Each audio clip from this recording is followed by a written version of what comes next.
to the show. Today we have a debate between Wheat Waffle and Jasmine. Couldn't make it tonight, so I'll be taking over for him. So before we start, can you guys give your opening statements and kind of introduce yourselves? Sure. Do you want to go first or? Shit, give me 2 seconds Okay, because I can go first I, then. Are we no, just oh, doing two our seconds. No, it's are just we because I was just getting doing double. our intros or are we doing our opening statements on the topic? If you can start with your intro and opening statement. Okay, Yeah, so sorry, yeah, I was just silent there because I realized I was getting double and I had the stream open on another tab, so I just had to pause it 2 seconds quickly. But I can go first, or if you want to go first, seems like you got something to say. doesn't matter. I guess I can go first. So my name is Jazmen Jaffar. I am an OnlyFans creator. I'm also a licensed attorney. Yeah, I guess that's all I got to say about me. And then it seems like the topic that we're debating today is how much looks matter in dating. And I guess I would say that it's hard to put a exact like percentage or exact amount. I do think they're important. I think where me and Wheat Waffles disagree is how important they are. I think, of course, they matter, but things aren't black and white. There's a lot of nuance and complexity. I think, especially when it comes to dating and mate selection, even evolutionary biologists, they have competing theories. It's not like a big consensus in that world. Even a lot of the like, I know David Buss is like a big one that a lot of red pillars mostly use. And like a lot of those theories, like alpha fucks, beta bunks, even he has gone back on a lot of that because there just hasn't been compelling research to back those up. I think that what most of the research shows on physical attractiveness is that there's usually a threshold. People want their, both men and women, it matters, and they want them to be somewhat attractive or attractive enough. And then those other qualities take over instead of like, so if someone's attractive enough to you, you'd rather have someone who's attractive enough, but also smart, kind, intelligent, whatever, versus someone who's super attractive, but doesn't have any of those qualities. I think one of the issues with, I've watched a few of Wheat Waffles videos is relying too much on online dating and swipes when we see that in real life. A lot of those patterns don't align with what goes on in online dating. And basically, the way that the most prevalent theories in psychology for for mating is assortative mating, the similarity attraction hypothesis. People tend to mate across attractiveness, IQ, values, and we tend to like people who we see around us, proximity, and those things are big indicators of how you date and who you will be with. So, yeah, I guess that's my main argument here. Perfect, Jasmine. Okay. Thank you so much, Wheat Waffles. Perfect. I'm just like writing the last couple points because you said quite a lot there, and I want to just be able to like respond to them one by one. I know it's the opening statement, but I think if we just get straight into the points of contention, then that will be quite solid, especially given the fact that I disagree with basically everything you said. Far and away, looks is the most important thing for guys in dating today, arguably more important for guys than it is for women. You mentioned it's like not black and white, and I guess I'd agree with that, but I say it's black, grey, and white instead. So the way I see it is that there's three tiers of men. You've got Chads, who I guess are the going to the analogy of black, grey, and white would be white, that are getting the most easier time in dating today, and they can get away with negative traits. That doesn't mean that positive traits will help them, but they can often get results and success, especially via online dating, using negative game or making mistakes, errors that a lot of dating coaches would pick up on. So their looks is so strong and powerful that it's often compensating for their negative qualities. And then you've got normies who are in the gray area, and they can get some success. They are struggling really hard just because the monopoly that the top 10% of guys, the top 10% of chads, is so strong. So the normies are getting breadcrumbs. But that's not to say that they can occasionally get success if they put in some work. A lot of people say that red pill works for them because if they learn game, if they improve their social skills, if they climb the wealth ladder and things like that, they might actually have some results.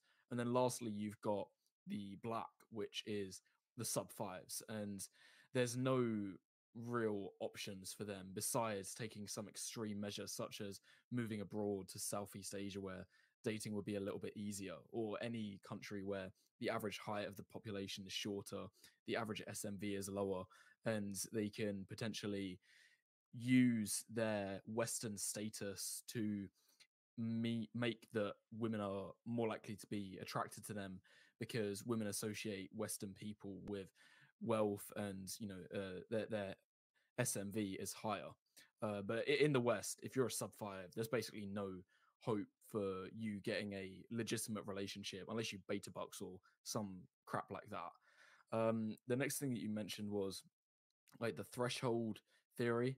I think that's somewhat true. And once you meet a certain threshold, that a woman will desire you. And I've experienced a lot in my like Tinder experiment that if a woman gives you choosing signals right off the bat, if she compliments you on your appearance, then that means that you pass the threshold. And from there, you can actually get the woman out on the date or whatever else, provided you do things correctly. That yes can turn into a no later on if you screw things up. However, the main thing that I want to say on this point is that the threshold that most women have nowadays is so unbelievably high that they're pretty much only looking at the top 10% of men, or maybe some normies if they have a niche preference and have a certain type, like so they might go for a top 30% or a top 40% if he has a niche quality and that's what they desire. But so I kind of agree with the threshold theory, but it's redundant for the majority of men just because they're not even close to meeting the threshold. Like I'm guessing you've often heard women say about they have a standard of 6 foot and above in terms of height, and the vast majority of men aren't close to 6 foot. So if you're a 5'10" guy, which is average, same as me, then a lot of women are going to reject you based on the fact that you're not 6 foot tall. So I think I've said a lot about my main points. So Yeah. if you want to respond to any of them, I'm more than happy. Yeah. So I guess my main issue with this is that why don't we see this reflected in real life with dating? So we don't see that, like, for instance, height. I've looked at a bunch of studies. It seems like super, super tall men have on average like a few extra partners, but that it's not like, oh, if you're tall, you have all these partners. 5'7" to 5'10", they don't see much of a difference. It's like only the super, and even then it's very minuscule. Things like the Pareto principle, the 80-20 rule, don't also seem to bear out in real life. Plus, a lot of times it's actually reversed too. If you were looking at the reverse, it looks like 20% of women get 80% of the men. But what it really is, when you actually look deep into it, it's just that 20% of the population is more promiscuous and they're sleeping with each other more so than 20% of men are getting 80% of women. I think this is clearly indicated when you look at like the GSS surveys and stuff. Like, sexist was actually in 2022, it's gone down quite a bit. People with no sex between 18 and 30, it's like 12 to 15% on average. 18 to, and that's 18 to 24. The 18 to 24 range, men seem to have less sex. 25 to 30, there's only 8% who said they haven't had sex with anyone in the past year. Vast majority, upwards of, I think, 85%, and it's almost like 90% for women, have only had sex with one person. Most people tend to have sex in relationships. And I think this is also just like, women will say, or women can put on an app that like, oh, I want 6 foot and above, but these are not the only people mating. I mean, we can just look around. People who are under 6 feet have girlfriends. People tend, like I said, this is the most well-researched theory in the psychology of attraction, is the assortative mating and the similarity attraction hypothesis, that people tend to mate across um, in a multitude of different on a multitude of different metrics.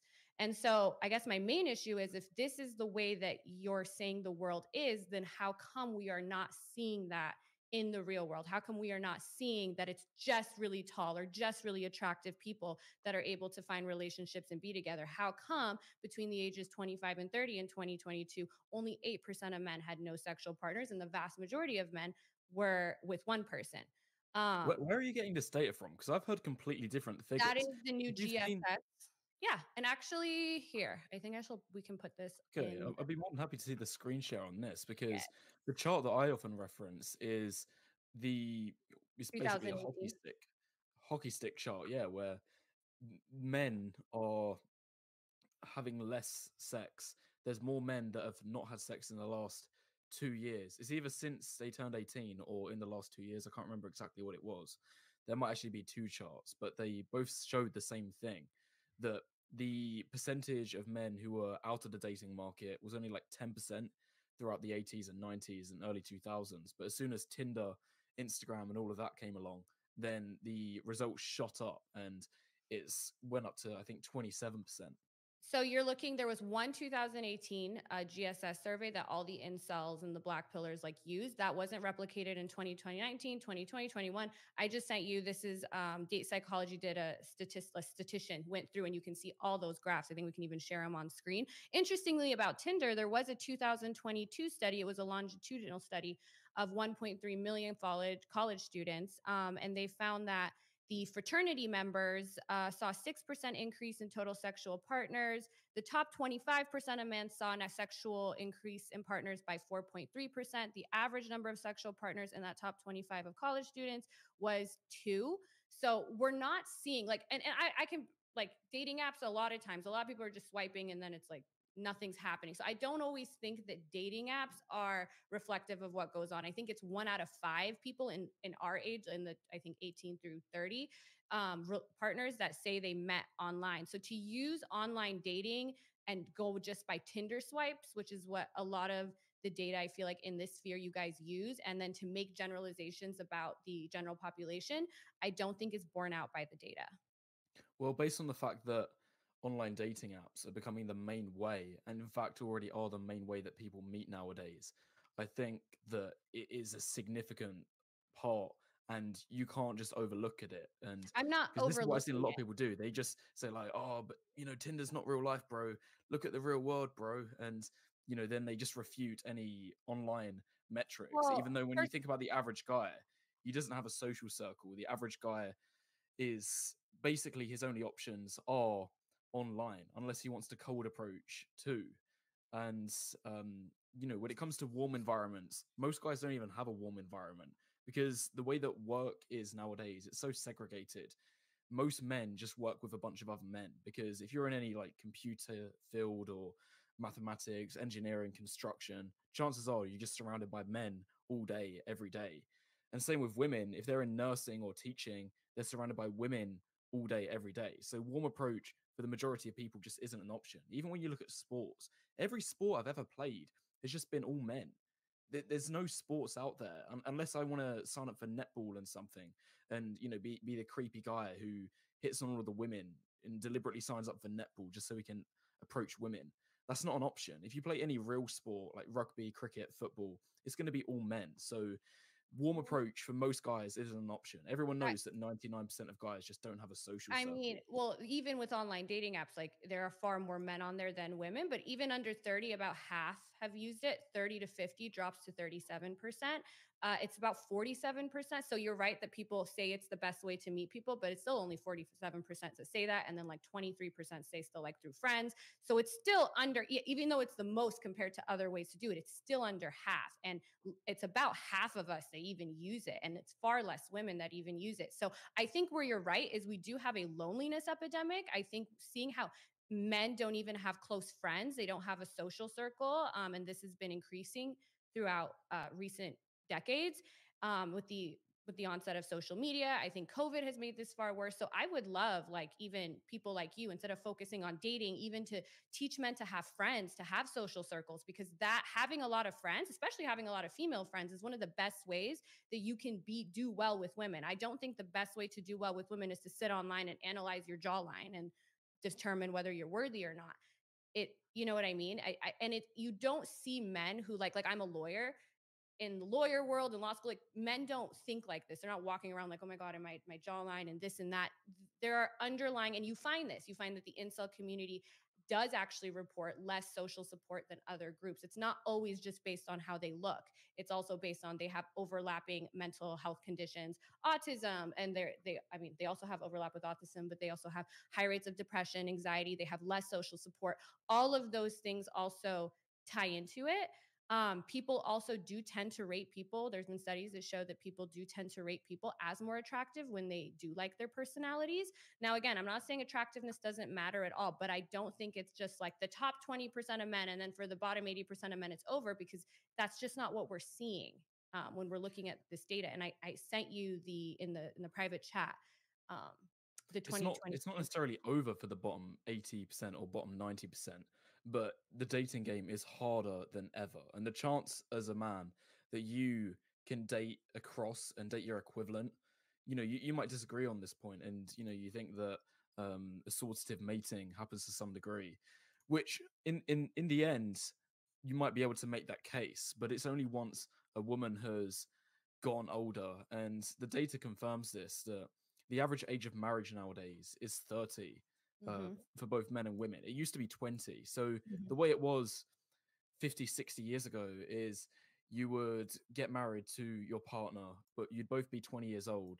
The woman would be a virgin, and you'd be on the same looks level. And she'd potentially even be more attractive because women reach their peak SMV pretty much as soon as they hit 18, and it stays that way until 25.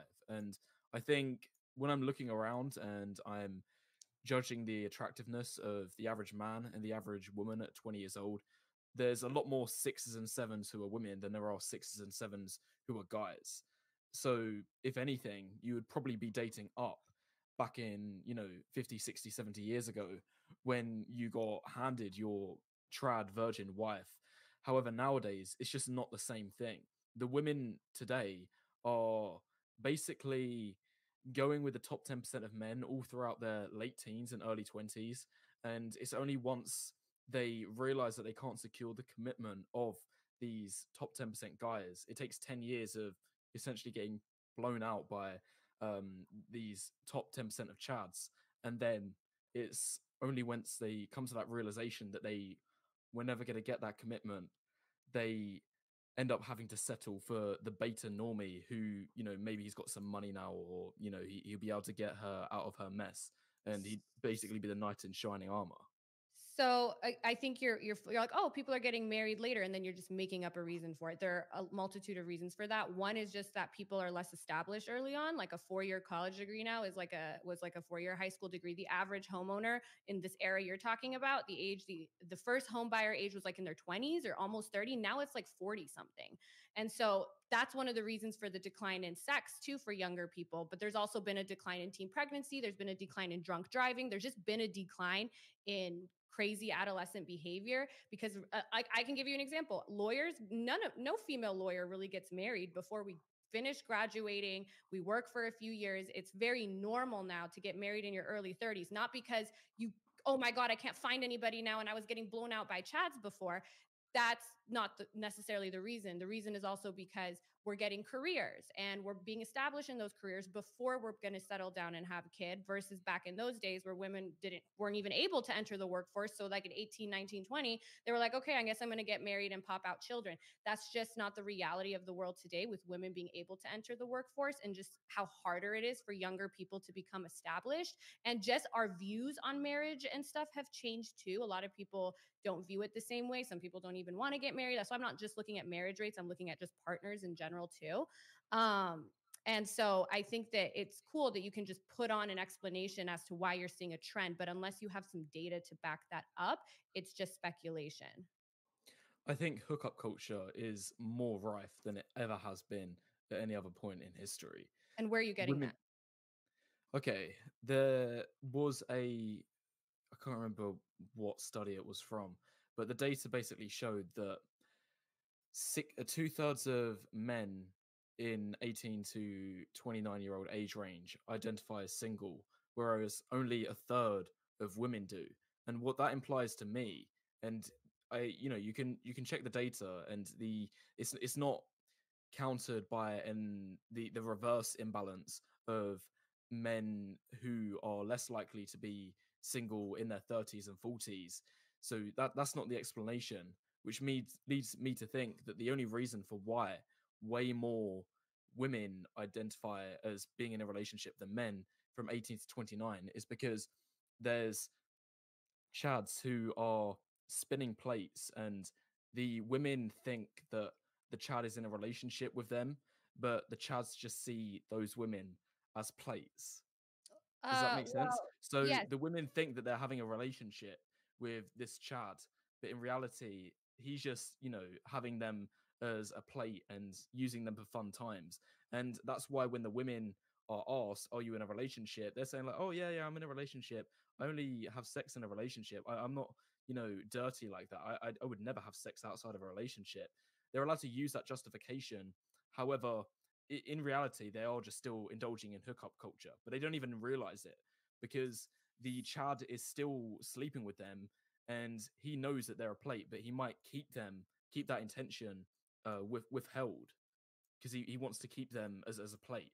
So that's one explanation. The other explanation, which is far more likely, is that women tend on average to date 3 to 5 years older than them. So if you're It's not, cutting them no, both, because I could show you the data, and you don't see a reverse percentage in older age well, groups. But no, you but do, what but I it's only mean is once it what reaches you like would the need to 50s do and is you need to 60s. look at women 18 through 29, and you probably need to look at men 18 through, because the women that are 26, 27, 28, 29, when I was 26, 27, 28, 29, all my boyfriends were older than me. So if you looked at that, it would look like I am in a relationship, and you wouldn't be asking them if they're in a relationship because they're outside of the age range you're looking at. Another thing is, right now I'm looking at the GSS survey. This is the same survey that a lot of you guys used in 2018 to do the 27%. I'm looking right here. Zero for people who reported zero partners, 14.92% men, 13% women, one partner, 62.3% men, 66% of women just had one partner, two partners, 6.29% men, 8% women, three partners, 11.94% men, 3% women. 11 to 20 partners is less than 1% for both. So hookup culture is not really, it's like this idea that we have, and this is pretty well researched, that it's like one of those things where, when you're in high school, you're like, oh, everyone's drinking, everyone's doing drugs, but then the data comes out and it's not everybody, or, oh, everyone's having sex. We tend to overestimate how much other people are having sex. But when you look at this data, it's just not shown. It's not shown by Pew. It's not shown by the GSS surveys. And if you look at what's sex in a committed relationship in 2022, 18 to 24 range, you see it. And then 25 to 30, 89% of men say yes, 92% of women. So in general, people are not engaged. It's those outliers that are having sex with all these people. And it seems to be the same percentage of men and women. So again, I just don't see what you're talking about in real life. I think on dating apps, if you're just looking at swiping, maybe, but that's not what we're seeing in real life when it comes to how people form relationships. Okay, there was a lot of data you said there. I don't actually know where you got any I of that sent you from. the link in the And private chat. okay, that was where you was reading the same data from all of that. It was just a little I'm bit reading confusing general because social there was like survey. a 100 different numbers thrown out there, and it was just a little bit difficult to follow along.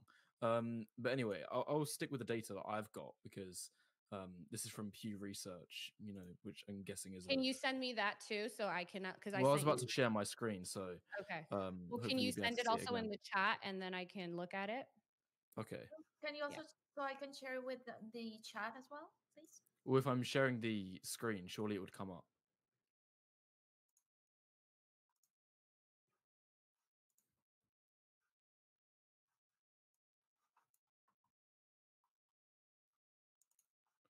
Two seconds. Okay. Are you able to see it now? If you're looking on Streamlabs, you should be able to see it. Yeah, I just have my notes in this, so it'd be easier if you send it in the chat. But if you don't want, like, I just want to know the link so I can look at it instead Well, of just throwing. Can you I've send the just. link in the chat? Because Okay, I I'll give have you. it really small on my screen because I have my notes open and I'm only on my laptop. I don't have two Okay. screens. Oh, I'll just get it because I closed the tab. Um, I'll have Or to get you it can back. just tell me what to Google if. Should I just I look up think I've got Pew it. No, I've Research? got it. I've got it. I've got it. Well, it's not from the official. It's an article, but it's got the same data, so you should be able to trace back to it anyway, to the original publishment. But what I just sent you in the chat was an article with the data. Okay. I'm also looking at Pew Research that came out in February of 2023 about online dating. And I think these graphs also kind of show what I'm saying. So maybe I can share these after. Okay. Well, have you seen the link that I put in the chat? Have you been able to open that one up? Okay. Yes, finally. Okay, cool. Yeah. So as you can see, when you look at the number of single men from 18 to 29, it's almost 2/3, and for women, it's only 1/3. And now that trend continues from 30 to 49, albeit the gap is a little bit less. The gap is basically non existent from 50 to 64, and it only reverses by 65 plus. So, your argument that, oh, 27-year-old women, they're dating 32-year-old men. So that's why the trend is like that for 18 to 29-year-olds. So it's just simply not the case. I think the But you reason wouldn't why know this that unless you wouldn't know that because you're still measuring men and women for each of those in the same age. Now, I think there could be a little bit of what you're talking about, but I don't think that's the whole story.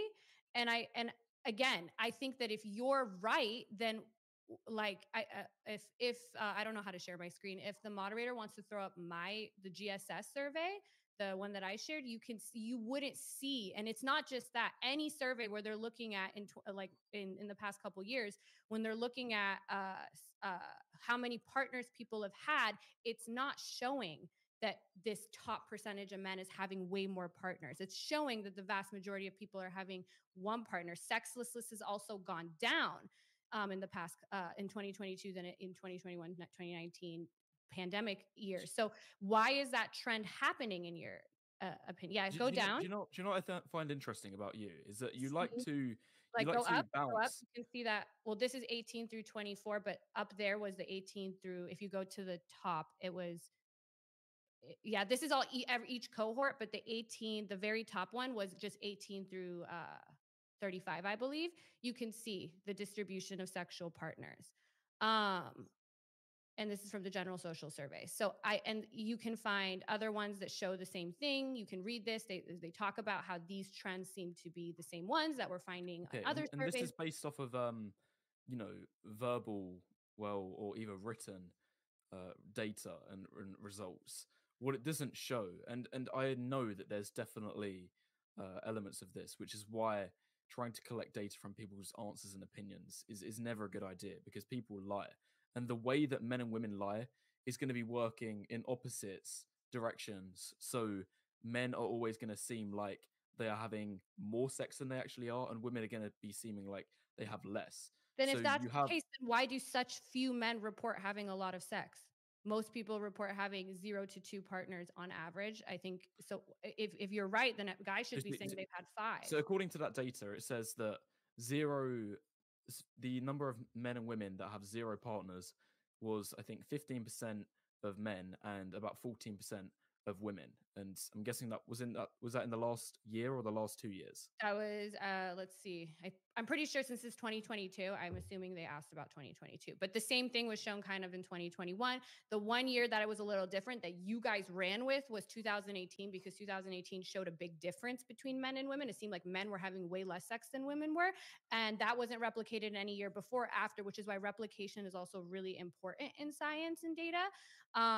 If you're going to just say people all lie about this stuff year after year after year after year, even when the lies don't even necessarily showcase what you're saying they would showcase, well, then why aren't they lying in your random one chart that you show that doesn't Well, I seem? think they would be lying, and it would be consistent. But could you take any guesses of why men would be more inclined to lie, and would how would you think that they twist their answer to make it seem like they have either had a partner or more partners than they truly have? And The then fact the that reverse for women. over half of them report 1 shows that they're not trying to pretend that they're all having sex with a bunch of people. It's such a low percentage of people who even have sex with more than 5, both men or women. So I don't. It's not showing that men are saying they are having sex with, unless you're saying that everyone's lying to go from 0 to 1. But then you can't also use other data that shows that, oh, all these men are having no sex and believe that one. But then when it doesn't show what you want, then assume everybody's lying. That's not Hmm. how to be.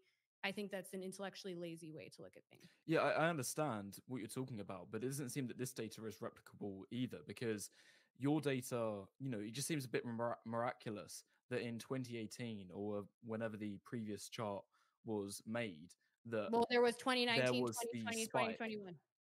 Yeah, And and then all of it those showed the same thing. Is it's been showing this trend, and it's shown the sexlessness has actually decreased. A lot of people are saying because COVID is Are you less sure stringent. about that? Because according to the previous chart, it looks like a hockey stick, and it just seems a little bit Okay, miraculous I can actually that it pull would up 2020. nosedive after Yeah, that, let me especially when you right look at here. the circumstance of the dating market and how Well, it's gotten here's the year significantly before. Here's worse and 2021. I'm harder gonna for share it guys in the now. chat. I'm gonna share 2021 in the chat Well, because can you send a chart which shows the overall trend? Because that's the chart that I'm used to. the overall trend in well, I'm showing you year by year what people are reporting.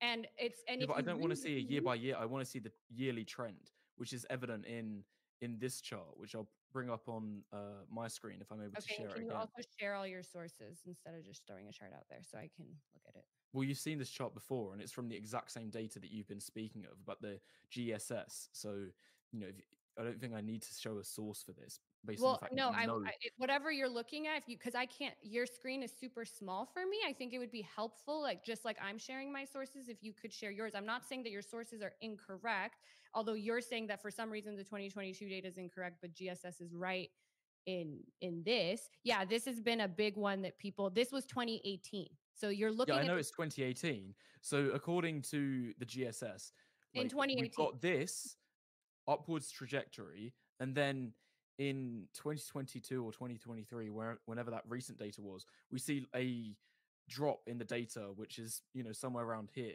somewhere around Well, the 15% mark, which is why which so to many me looks like an researchers. anomaly. Because why would it be going across? Tinder is introduced, Instagram happens, the dating market essentially gets monopolized by the top 10% of chads, and then it skyrockets. All of this makes sense up to this point. Why would it suddenly turn around and drop in It 2022? No, it's not 2022. It's 2019, 2020, 2021. And that chart has actually not been like, so that Tinder, the thing you guys added, that was not in the GSS one. And the GSS one Yeah, I know it's actually, not in the no, the GSS one. real GSS one doesn't actually look like that. So this has been debunked too. Yes, That's it why it's does. good. Yes, no, that's what I'm telling you. It doesn't. And so if you're going to, even if you wanted to look at this and say, this is the way it is, after 2018 apparently something changed because 2019, 2020, 2021, and even like most of the trends before that did not show this. So unless you're saying that there is some conspiracy theory or something happened after this year, because 2019, 2020, 2021, and 2022, especially after COVID, the sexlessness has dropped for both people. And there was that 2022 study. I also and if you want to know the author, it's Berkerin et al., which was a 1.3 million college students. This was a 2022 study. This shows that actually Tinder and all this stuff has only led to a nominal increase of sexual partners for your quote unquote chads, on average like about two. So again, I feel like you guys, your community likes like when you find one part of a big trend and you're like, oh, look at this is the thing, but then you don't look at all the data, which is why if you actually are more educated, you would know how to look at data and not just take something and run with it, because a lot of researchers have spent time explaining how what you the thing you guys ran with was not the whole picture. And I just sent you, for instance, ones from the 2022 that doesn't show this. In 2021, I also can link in the chat, doesn't show this. Um, Well, so could you here, provide an explanation though? Could you provide an explanation? Because as far as my knowledge goes, the dating market has been monopolized by the top 10% of chats. And what I find interesting about but it you is that hasn't you been. liked.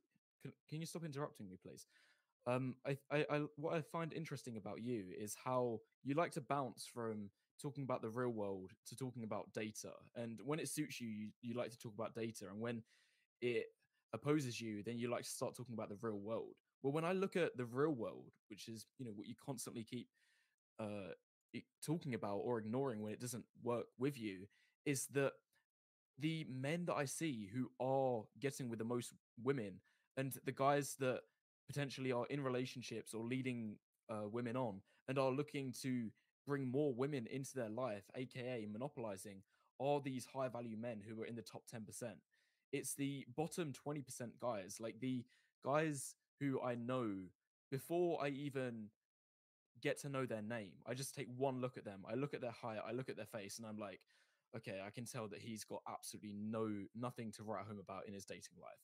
That's who I see in the real world, and it completely mirrors what I'm seeing in this data on the screen as well, that if you're in the bottom 20% of men, your dating life basically sucks. And if you're in the top 10% of men, provided you put in the time and effort and, you know, generating leads and bringing women into your life, then you can so easily be a monopolizer. But it requires you to have those looks and height to begin with.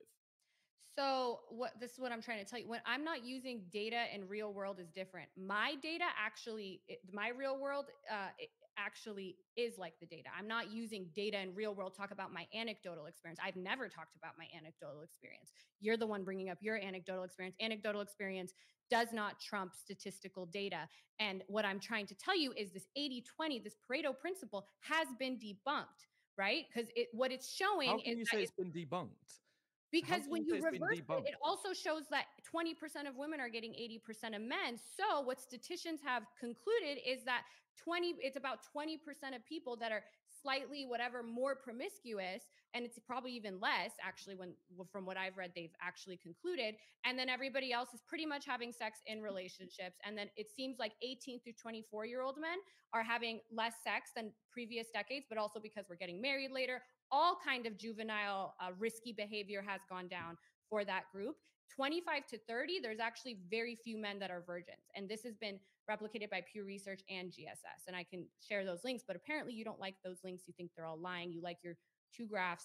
And so that's my point, is that it's not as dire as the way you're making it. And yes, obviously, you can always find a lot of people that fall into it, even if it's 5% of men. And I would say maybe there's 5% of men that have a really tough time. That's still millions and millions of people who look at this kind of content and they're like, yeah, what are the three ends of radicalization? Need, narrative, network. And I'm not saying you are radicalizing anybody, because I haven't seen anything like that. But my introduction actually to this world was in law school when I learned about incels, and I went into their forums, and I know all of the stuff you guys say. And then you would see the more extreme, the Elliot Roth, like you would see that side of it too.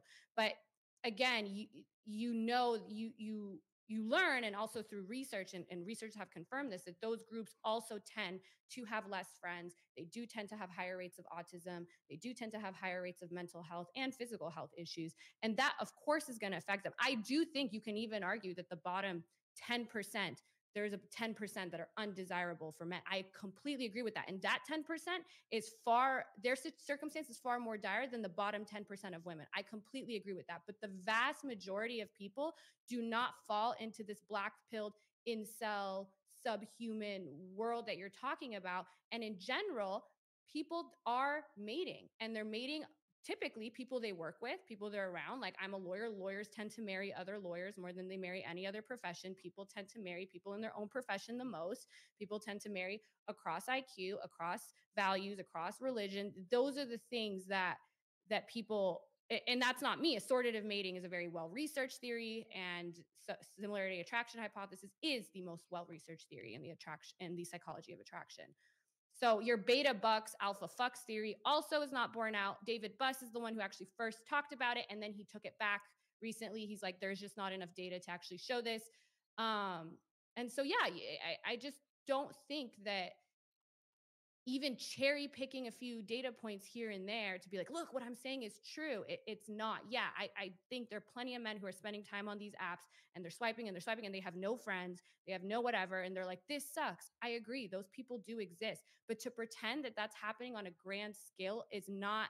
It showcases a lack of critical thinking skills. It's something that human beings like to do. They like to turn everything black and white. They like to go, this is the way things are, and there's no nuance. There's no anything else in between. This is it. Black pill, end of the world. And this is why I'm such a big advocate of education and stuff, because being educated in those kinds of things teach you how to not think like that. Critical thinking is something that needs to be taught. It's not something human beings are naturally good at.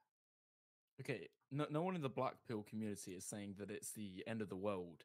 All we're saying Isn't that what is black that pill means? these no, of course not. The black Well, it pill means to it's like me, doomed, right? It's not like red pill. no, no, no, no, no, no, no, no, no, no, no, no. And that actually like makes me question all of the things that you've said so far. The fact that you've not even understood what the black pill means, because I've said that this multiple times in my videos, that it stands for three things, and none of them are saying, "Oh, just give up, bro. Like, there's no hope, bro," and all of this stuff. The black pill is saying three things: that women want to date up, in terms of SMV. They want to date up. They want to date a man who is better looking than them. They want to date a man who is wealthier than them, who's higher status, everything like that. So that's all encompassed in the first pillar of hypergamy. The second pillar is the importance of looks, which is that when it comes to hypergamy, when women want to date a man who is more attractive than them. So we're talking about height, physique, and face. And the third pillar is the importance of genetics. So when it comes to that second pillar of looks, it's not as much about having the nice haircut, bro, and just groom properly, bro, just wear nice clothes, bro. No, it's more about how attractive is your face, how strong is your jawline, how attractive is your eye area, do you have a good hairline, are you tall? So it's a lot more of the genetic factors of your appearance. None of those three pillars have anything to do with giving up or believing that I mean, the I world is went on your doomed. YouTube channel right now. Your top video just says dating is over. And it says like that is like the gloom and doom of your channel. That is the number one video on your thing. It says dating is over. You're saying that's Right. not Okay. So you're taking a thumbnail which I've intentionally designed to give an exaggerated depiction, which is how YouTube has always worked. That people know that you will clickbait the thumbnail and exaggerate in the thumbnail, and then once you actually watch the content, it's a lot more grounded and based on evidence and facts. So I don't believe that dating is over unless maybe you're in the bottom 10% of men or bottom 20% of guys, and there's no way that you can looks max to say like the middle 50% or above. The online, like, even I just looked up black pill definition, so maybe yours is different and you're completely different than your thumbnails. Your thumbnails have no, I did actually watch that video, and you do say all these truths about how basically dating is very dire, and it's like the difference I would say between you and the red pill is that red pillers think that there is more self-improvement that you can do to change your circumstances, whereas the black pill thinks that, like, if your jawline is fucked, then you're like, you know what I mean? Like, I don't see, and I watch some of your videos, I don't see much. Most of your content is like, this is the way things are, instead of like, I've been debating a lot of red pillars, fresh and fit, and them. They kind of say, this is what you need to do. This is how you can improve, versus you're getting paid to tell men what their Oh face no, support is. that's not the case at all. So pretty much every video on my channel, I have some solution involved. In fact, I even have a video on my channel which breaks down a flow chart saying, here's what you should do no matter what your circumstance. And every single guy has a path to follow in order to get the most out of their dating life. And if that means taking an extreme solution, such as going to a easier dating market, then so be it. There's no evidence on my channel to suggest that I'm here just to pander to a bunch of guys who are lazy and don't want to put in the work. No, I've always been I a mean, more I can only speak solution on the ones I oriented saw. A guy. lot of the ones I saw, maybe I didn't click on the It's, self-improvement oh my one. god, I can't believe But that you I used mean, your fresh and second fit as an most, your example. third most, it says how to know when it's truly over. Are you sub 5 normie or like? Okay, I mean, if you're saying, I'm very glad then if you're not doing and I did make sure to separate you from like the more violent, extreme sect of the black pill incel world, that the mass shooter side. Like, I'm not calling you that by any means, but I we don't need to harp on this point. I guess my main point of contention is that I don't think dating is as dire as you're claiming it to be. I do think there are issues. I don't think everyone has it the same. I don't think life is fair. Yeah, if your IQ is lower, you may have to work harder in school. If you're not as attractive, you're not going to have as much of an easy time in dating, of course. But I don't see this, oh, the top percent of men are fucking all the girls, and then all the most men in the middle, or even 50% or whoever, are having no sex, or they can't find women. Like, the percentage of men who didn't have any partners between 25 and 30 was like 8%. And that's still bad. I don't want that for anybody, but they also seem to not have friends. There just seems to be a loneliness epidemic going on. And I think with our world being more online, and social media has had some dire consequences. I just actually look at general overall trends from what I'm seeing in the data, and it doesn't show what you're talking about. And then if we're going to use anecdotal evidence, I don't see that in the world either, especially in more educated spheres. None of them even, like, when I talk about, like, what the fuck are you talking about? This is like insane to them. So there's a lot of stuff going on, I think, in this sphere of the internet. I don't know. Anecdotally, for me, every circumstance that I see where there's like men interacting with women in the dating world, everything traces back to a black pill answer for why that's happened. It's almost comical how often I see it play out. So, just to give a couple examples, when I see a good looking guy who is leading on a bunch of women or like spinning plates or just pumping and dumping a bunch of girls, then the girls are always significantly below his SMV. This will be like some 6'2" guy who's good looking in the face, and he, does a lot of approaches. He's on all of the dating apps. He has a good profile and everything like that.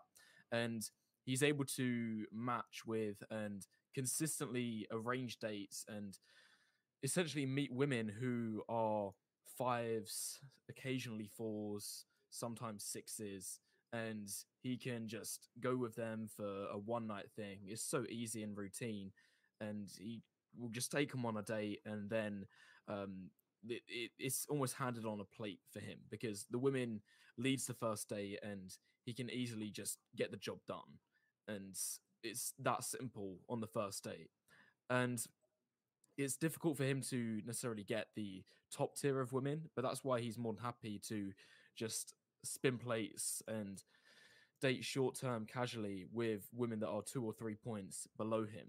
And then as for the guys who are like fives and sixes, when I see them get with women, it's usually one of two things. It's either the woman is significantly below his looks match and he has evidently dated down to a woman who he is higher value than, but it's just purely out of desperation. And it can work out in that sense. Or if he is dating across, there's almost always something to balance the seesaw. It's either that she is having all of the power in the relationship and he's basically sucking up to her every beck and call. He's paying in one way or another, either directly or indirectly, that there's some financial mismanagement in the relationship, and that's balancing it out. It's a whole host of these reasons, but every single relationship and dating interaction I see, it always leads back to the black pill. Like, I've not seen an exception in the last 2 years. That's really cute for you and your anecdote. So my anecdote shows something completely different. Plus, there's something called the frequency illusion in psychology, where it's like once you believe something and you're looking for it, you're going to see more and more of it. I'm just going to say right now, normal people, normies, or whatever you want to call us, we don't walk around and go 6.5, 8.2, 2 points. Like it doesn't work like that. I've seen plenty of women who are with men that are far less attractive. I've seen plenty of women who are with men far more attractive. I see this a lot, especially in more educated spheres where people tend to date because they're working in the same thing and they're looking more for intelligence and income and stuff like that instead of your jawline. Like this fear of the internet, like if you're even walking around looking at people and going on a numerical scale to the 8.6 and like I'm going to tell you right now, I could meet a really cool guy, but this would probably never happen. And if he's like pulling up his YouTube and he's looking at this kind of shit, oh, I'm out the door. And many women feel this way. If you're looking online, looking at your jawline, all of this, you probably have other issues that make you do that. Because I know a ton of very unattractive guys, overweight guys. Also, when you look at BMI, that you don't see any difference between men that are fat, have how many partners they have with how many partners people have when they're not fat. Height has a very nominal difference. I can also pull up all of these. I can send them to you. These are also well researched and well replicated. So again, my hypothesis here, and I don't like to just say this is the way it is unless I have actual data to back this, unlike you, I would say that the people that are online measuring their jaws, yeah, you're probably screwed, because if you're there doing that, then you're already there. Like I have somebody actually here who's helping me film stuff, and he's not attractive and he's overweight, and he gets people, still gets women because he's funny, he's charismatic, and none of them have ever been like, let me go look at my face ratio. Once you're at that point, there are other confounding factors that got you there other than just the way you look. That's not to say there aren't some people that are very, very unattractive and that they don't face a harder time than men that are super, super attractive. But there's a reason that this is kind of just funny to a lot of normal people, men and women who look normal, who are not chads, who are not whatever, who are maybe a little overweight, who have a receding jawline, that are still fine, that are married, that have kids, that have girlfriends. And they're like, what the fuck is this world? Like, well, I've been so adamant on the points that I've been talking about on my channel that I've actually went to the length of collecting my own data. And in fact, I actually uploaded a video today. I'll just share it on And the how did screen. you get your sample size? How did you, because I don't think you know what So selection what I bias basically or that did stuff is. You're not a is it was like a 1 to 10 rating video where guys would send their photos in, and then I would go to the university to ask actual women what their opinion is. And the whole video was basically just a black pill because the guys who sent in their photos, even before they sent in before I even got the results, I knew what sort of ratings they would get. And I actually felt bad for this guy because as soon as he sent his photo, I knew that he was going to get terrible results. And that's exactly what happened in the video. Every single woman rated him a sub 5, and I think his average ended up being like a 1.6 or a 1.5, something like that. Like, this guy got ones and twos, let alone being average, friend zoneable, whatever, let alone getting dates or being called hot and perfect. Never in a Yeah. million years, if this guy approached, like, it gets to a point where if you're so unattractive as a guy, that if you approach women, then you get labeled creepy and ugly, and women get offended by your approach. It's only like once you're at least average, you might get soft rejections, and women might find it sincere that you've approached them. But it's only once you reach Chad level that you're going to be getting consistent results from it. Yeah, I actually went on your thing and me and my friend were trying to figure out your methodology for rating. And it seems like you're like, I just intuitively, and then to check your biases, you pretend you're a woman swiping on Tinder. Again, I don't know what your education level is, but this is not what's considered an actual study. Definitely.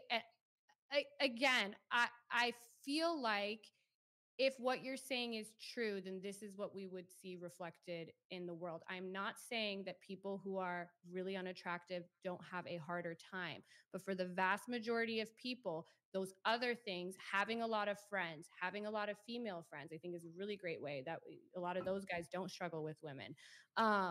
By the time you're sending in your picture to be looked at and you're going and and also what people rate and what people do is different, right? So on dating apps, like women will say 6 feet taller, and I'm not doing it, but in real life, a lot of women, there's not 6 feet tall. It's only what percentage? Like under 10% of men that are 6 feet tall, and it's not under 10% of men that have girlfriends or are having sex, right? Even the study that they show where most women were rating men less attractive and most men were rating women more attractive, which I saw you mention in one of your videos on dating apps, that same study also showed that men actually would only message the woman they found highly attractive, though, and women were more likely to message the men they found attractive. Also, that women were spending 50% more time on dating profiles actually reading what the men were saying. Again, it's when you're forced to just rate somebody based. Okay, I can give you an example. I don't use dating apps, and the reason for that is I have no choice but to narrow by attractiveness because everyone swipes on me. So I can't talk to 200 people, but the only thing that I have to narrow people down by is superficial. And I know in real life, all of the men I've dated, I wouldn't have swiped on their Tinder profiles and I wouldn't have swiped on their because I didn't find them super duper duper attractive. But once I actually met them, I see their demeanor, I see how they talk, making a woman laugh. I'm educated. I like guys who are smart. Those are the things that really get me. But if I look at every guy's profile and I go, if he was also smart, if he was also funny, would I like him? Yeah. And now I'm swiping on 50% of people. I don't have the time to talk to that many people, so I don't use it. And that's one of the reasons women typically are on it. I think it's like a 5-to-1 ratio on some. It's a 3-to-1 ratio on some. Women are using these apps far less than men, even though according to you, they have the advantage. It's because we don't have anything to go off of because we are more selective. So a lot more men are going to swipe. Like pretty much everyone I want to swipe on me swipes on me, and then I'm just overwhelmed and I just get the fuck off. And a lot of women are like that because we have no choice but to select based on superficial criteria when in real life we would look at a more overall picture. Oh, that's just not the case because even in real life examples, it just always points back to the black pill. Like, and I think one of the most interesting scenarios that you can see as a man is when there's a one-on-one situation. So there's two guys competing over the same girl. And I've seen this scenario play out before, and it's just hilarious. There was one guy who was friends with this girl, and evidently he was like in the friend zone, and the girl wasn't that interested in him. The guy was about a 4.5, maybe 5. he was below average height, and he was just some skinny guy, like, nothing special to bring to the table. And the girl was about 6, maybe. And then the other guy who was competing with the less desirable guy who was in the friend zone, he was a 7 overall SMV. And she had never seen this guy before, but by the end of the night, she ended up going home with the 7 out of 10 better looking guy. And I saw it a mile off as well. It was so obvious that it was going to happen. And you could just Yeah. see the less attractive guy fade into the background and kind of admit defeat because he knew that he was getting mocked significantly by the higher SMV guy. It was just so blatant. And whenever I see scenarios like that, like, I'm not even baffled by it because I just see it a mile off. Like Yeah, every well, single scenario I see you're in also dating, it just always you're points to the looking fact for that it. You're looking at people and going 4.5. No normal person does that. I'm sorry to tell you. And we're a world of 6 billion people. There are 330 million people in my country alone. I can give you an example for everything. Anything you could okay, possibly find. That's why I don't like to look at right, the pause 2 seconds then. Can I I'm not sure if my screen actually came up on the screen last time. So Waffles, you someone from the chat asked me, sorry to interrupt.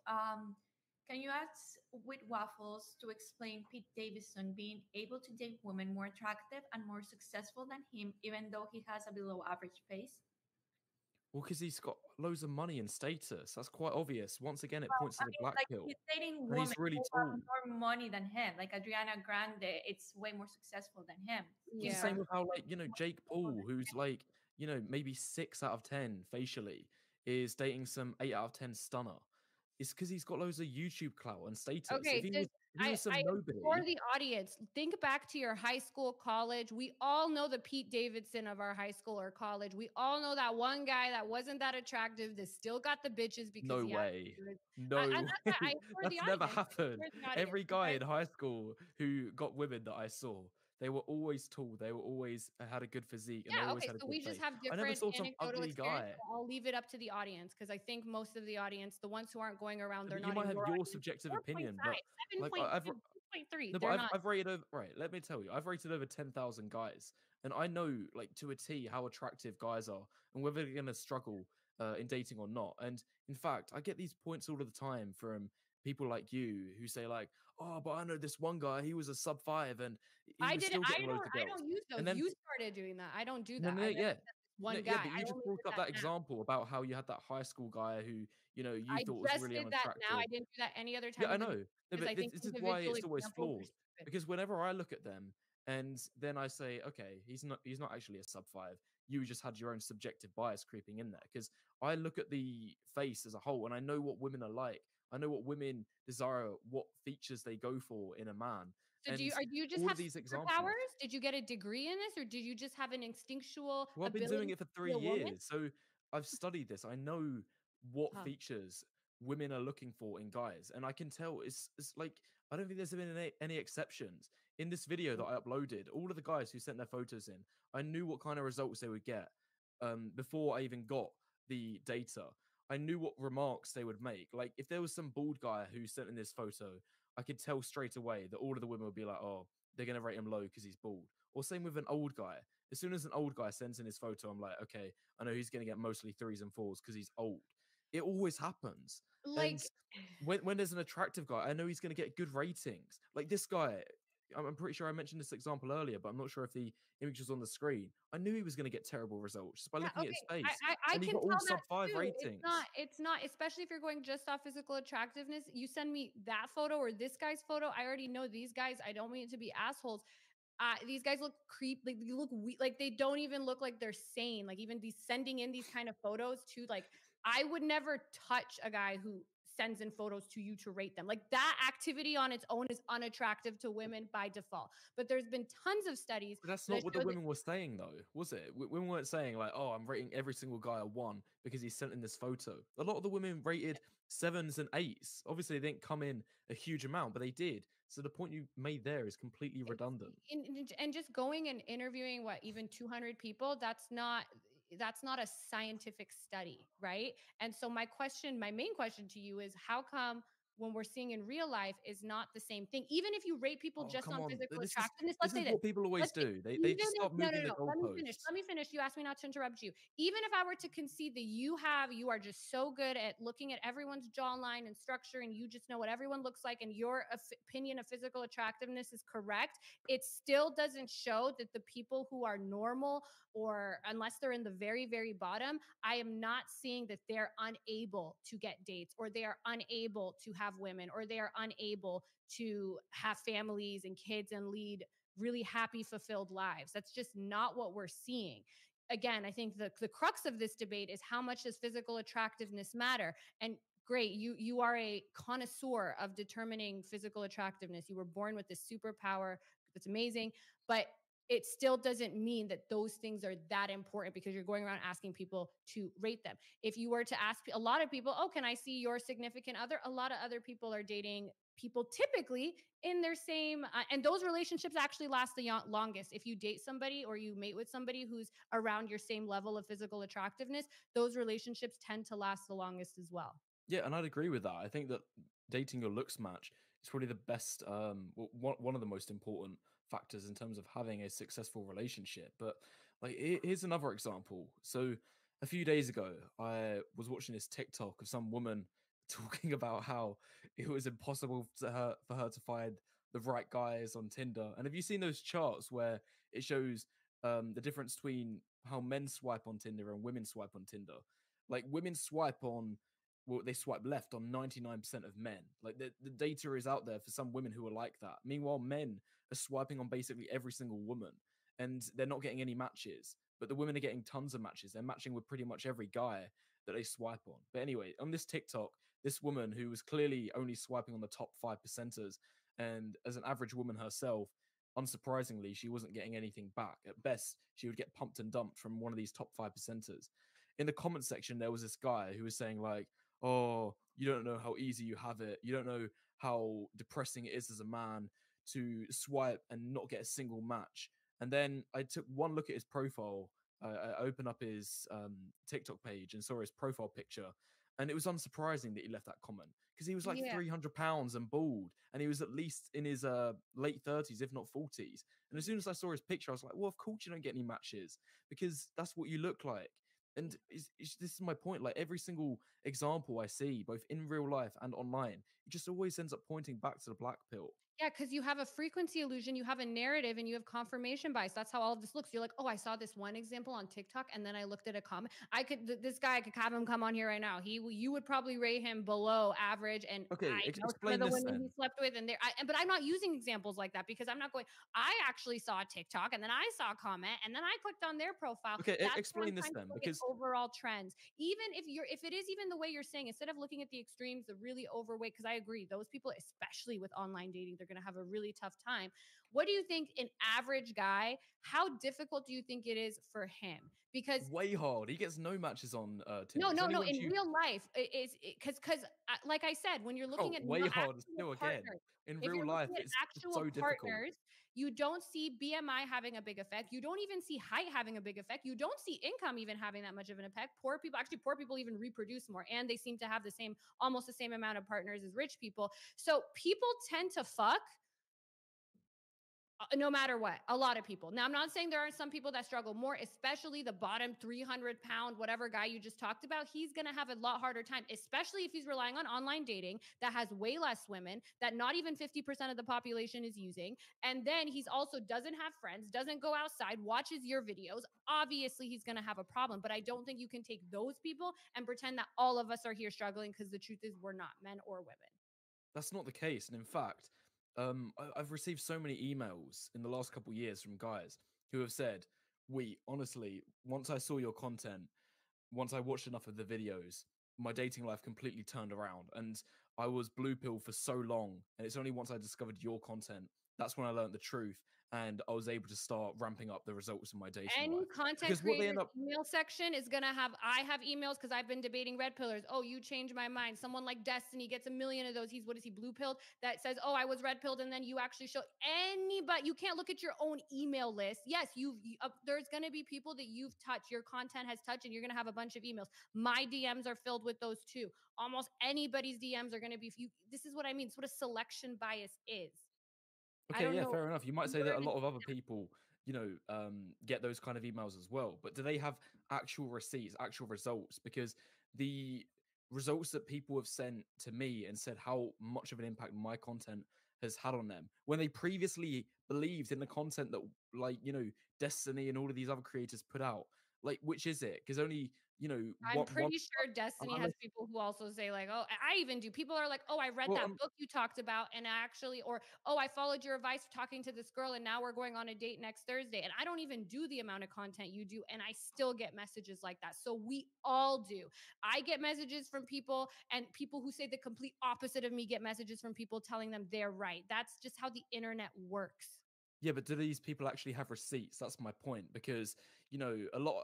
I see it on. I see these delusional commenters on like some pointless dopamine channels, like who upload video game content, and they're like, "Oh, I don't know what I would do without you, Minecraft YouTuber. Like you've changed my life. You make me so happy, and I don't know where I'd be without you." Like it's clear that these people that are leaving these I comments mean, are they've sent me delusional. pictures The of people them in that their new Pacific and other and been like, "Okay, yeah, thank you. I'm gonna go." Like, the people that have adhered to my advice, they are sending receipts and they are telling me about how their dating life has actually turned around. And I will say this, I'm probably the number. Alex, who's not here with us right now, maybe Natalia can speak for him. He is not he's not a red pillar, he's not even a black pillar, and I'm sure he does the kind of dating content and help. I'm sure he gets a ton of emails and a ton of receipts, a ton of screenshots about the things that he's talking about, which he thinks confidence and those things are very important, and you seem not to. I'm sure he has just as many people as you have, if not more, in his messages who also have receipts that say that his dating or his advice worked for them. So Yeah, again, it's fair such enough. a And dumb yeah, that's argument. true because I don't think that Alex playing with fire gives out terribly bad advice. I think he overplays some things and underplays the little things, but a lot of what he says is good. If you're an average to above average guy, one of the best things you can do to improve your dating life is getting extremely good, even slightly photoshopped Tinder profiles, which make you look like you're a really high value guy. That's what I did. And I followed the same advice and it worked for me, and he has taught that to his clients and he gets results for them as well. We don't disagree on as much of the solutions as you'd have believed, but these guys that are so blue pilled and just don't have a clue what they're talking about, or the worst ones are the fine wine copers like Richard Cooper, who tell guys, "Oh, just wait until you're 35, bro. Just make money, bro, and that's going to be the saving grace." Like, I actually feel sorry for the people that are following his advice, because they have no idea that it's going to be 10 times worse for them trying to Yeah, date if people they have. wait until that amount of time. Yeah, I Like, no, agree. I no don't know. guy has. Yeah, I don't know Sorry, who go that on. is, and I disagree with his advice too. I also feel really bad for people watching your content. Like we just clearly we're living in different realities. That's why I tried to show data, and I've told you when you look at I looked at the most researched attraction theories in psychology. I looked at the general trends. I've looked at the latest data we had from 2022 from Pew Research and the GSS. I looked at the amount of partners people have by BMI, height, all of that, and it's not showing what you're showing. And if you look at your life is much different than mine, and the men that are in your email section are much different than the one in mine, that are much different than the one in Destiny's, that are much different than the one in Alex's. So I don't know where to go from here if we're just going to be like, well, I know this and my email section says this, and someone else says, well, I know that, and I on Tinder, like exactly, you're talking about Tinder, which not even half of the population is on, and not even definitely less than half of women are on. And so how are we like 47% actually have it here, said that was the best way to 45% said that online dating was the best way to meet somebody, and that's how they think and then 33% or 33% said friends, through friends, concert and festivals, 32%. Like people, there's still half of us, if not more, that are still going out and have friends and are not sitting on in the internet world. Like they go out and touch grass. People who go out and touch grass, this content isn't appealing to them. And I understand that you have an audience of people that your content appeals to. I just think you take that and you generalize to everybody else. And you're like, well, this is what I see. And this is what my email section says. And this is what the two graphs that I'm going to believe, even though I'm not going to believe any of yours say. And I'm going to just be like, oh, people are getting married later. And I'm going to make up an explanation that has no backing, that is just another reflection of my views and my anecdotes and my beliefs. It just becomes a big confirmation bias echo chamber, which is exactly why I want to, again, just for the audience, critically think. I understand, what you're saying, and I'm gonna have to say sorry for a second because it cut out halfway through, so I didn't hear the whole of your point, but I only heard the start and the tail end of it. Um, but like, I'll just reiterate, the point, which is that every single time that someone talks to me, either online or in real life, like if I have a guy who is a friend and he starts telling me about issues he's facing in his dating life, and he would open up his Tinder profile. And as soon as I see his Tinder profile, I know if he's getting matches or not. And I know if the matches that he is getting are materializing to anything. And he would tell me some sob story. He'd be like, "Oh, it's so difficult, man. None of these women are responding to the messages I'm sending. I match with barely anyone. I'm swiping like 100 times a day, and I'd be lucky to get one match." And I look at his Tinder profile, his actual photos, and I look at his face, and I look at his posing in the pictures. I'm like, well, of course, of course. Like, I don't say any of this to his face, and I'm like, not like, okay, well, yeah, because your high body fat percentage, your hairline is receded, you're terrible, your photos are terrible, you're taking mirror selfies. That's why you're getting no matches. I won't say that to any of that to him, because I'm gonna appear to be empathetic and be like, oh, that's so hard, man. Yeah, online dating's so rigged, man. Like, I'd make up all of this crap just to make it seem like I'm on his side. But on the inside, I know, like, oh, well, of course, that's why you're not getting any matches. Of course, that's why you're not getting any results, because that's what you look like, and this is what your photos look like. It Yeah. always points back to black pill. Okay, so I'm gonna send this into the chat, and if Natalia could put it up where it shows by BMI how many partners you actually have. So you're saying, oh, I know these guys and my friends, and they're telling me they're swiping 100 times. Yeah, you have interesting. I don't know if you're sitting around swiping 100 times a day on Tinder, probably get a life. Like there are different You do things realize going. that would take like less than 2 minutes to swipe 100 I mean, times. even just like that's So the thing. easy. I could sit here and be like, I know guys and they don't use dating apps and they're not even attractive and they still get lots of girls. I know guys that use dating apps that aren't very attractive. My best friend is marrying a guy who she actually did meet on Tinder, who I guarantee you would rate like below 4. Like, and she's not, I would say, super attractive either, but it's not this world. And she likes nerdy looking guys, she likes awkward looking guys, she really looks for IQ, she liked one of his prompts. It's not as doom and gloom as you said. And if Natalia, you can share what I just shared from ResearchGate. Right. Um, Okay. Yeah. I'm happy to look Mister, into that as well. I'm Can I also just sharing my screen, so c- like you just Okay, yeah, don't that's need fair much. enough. Can I just respond to what you just said there? Because have you seen either of the two?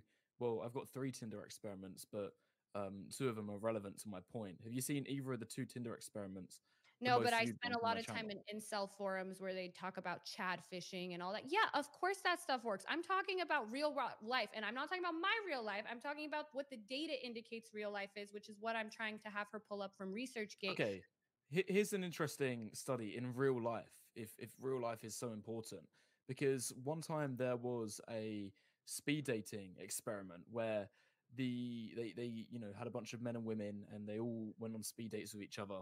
And at the end of the experiment, they asked the women who they wanted to match with, and they asked them why they wanted to match with them and see them again. And they would say, oh, it's because he had a really good personality. Yeah, I really vibed with him. I had a really good conversation with that particular guy. So I can't wait to see him again if he also liked me. And then what they found afterwards is when the women said that, in reality, it was just that the guys were better looking. Fair enough, their personalities might have been decent as well. But what I've seen in real life, in my own experience, is that if you're a Chad, you can just say whatever crap you like. And as long as you're not retarded and you can hold a conversation at least to some degree, then women are going to think that you're hilarious. They're going to laugh at your jokes that aren't even The that halo funny. effect is Like, real. I agree well, with you. The yeah, halo effect. exactly. So Sorry, it's guys. just a halo effect. I'm gonna interrupt here because I have one question that I think it's important just for the debate. Can you ask Jasmine if the black pill wasn't real? Why is it women get confirmation from other girls if the guy they chase is attractive? If the black pill isn't real, why do women get confirmation from From other other girls if the girls if guy the is guy they attractive? chase is attractive? I mean, why do Well, women? I didn't say attractiveness doesn't matter at all. Like, but a lot of us are like, oh, do you think he's cute? Like, that's just something. I mean, we all, to varying degrees, want validation from other people. That's why there's a lot of girls who also look for status and money, even if the guy isn't attractive. So you could go into the beauty parlor and you could be like, I'm fucking Drake or whoever the fuck you want. You know, people do that. That doesn't mean that I don't see how that means the black pill is real just because people want other people to like who they're with or to find the person that they're with to be attractive. It's like a status also thing. Like people, there's social media couples. I think it's so cringy where they're like, we're so cute. We're just like a hot couple on social media. People, that's just part of human nature. Something And that I want to add. I'm sorry. Is that women don't tend to? I never done that. Like with yeah, my I've friends. never done that either, to be And honest. never, and neither do my friends, do my like group of friends ever do that. We do make fun of like or Each significant other's type. You make fun of each Yes, other's type. Exactly. that's Me and my it. friends, I'm like, We don't ask for validation the same way men do. I think that men do it a lot more than women do. yeah, me and my friends, because we all have like different types, which according to Waffles would be totally objective. And I have a type and my best friends have a type. And like we always joke about like I'll find a guy and I'm like, I think this guy's so hot. And I send it to her because I know she's gonna think he's ugly and it's gonna be vice versa. So yeah, I would love to pull up the ResearchGate thing I just sent and you can see like again what actually goes on when it comes to different the mean number of, first of all, even here, the mean number of partners for people, it varies from like 12 at the highest to like there's this idea that there are these like it's very, very rare. Those would be outliers that are having sex with hundreds and hundreds of people because they're getting all these swipes on Tinder.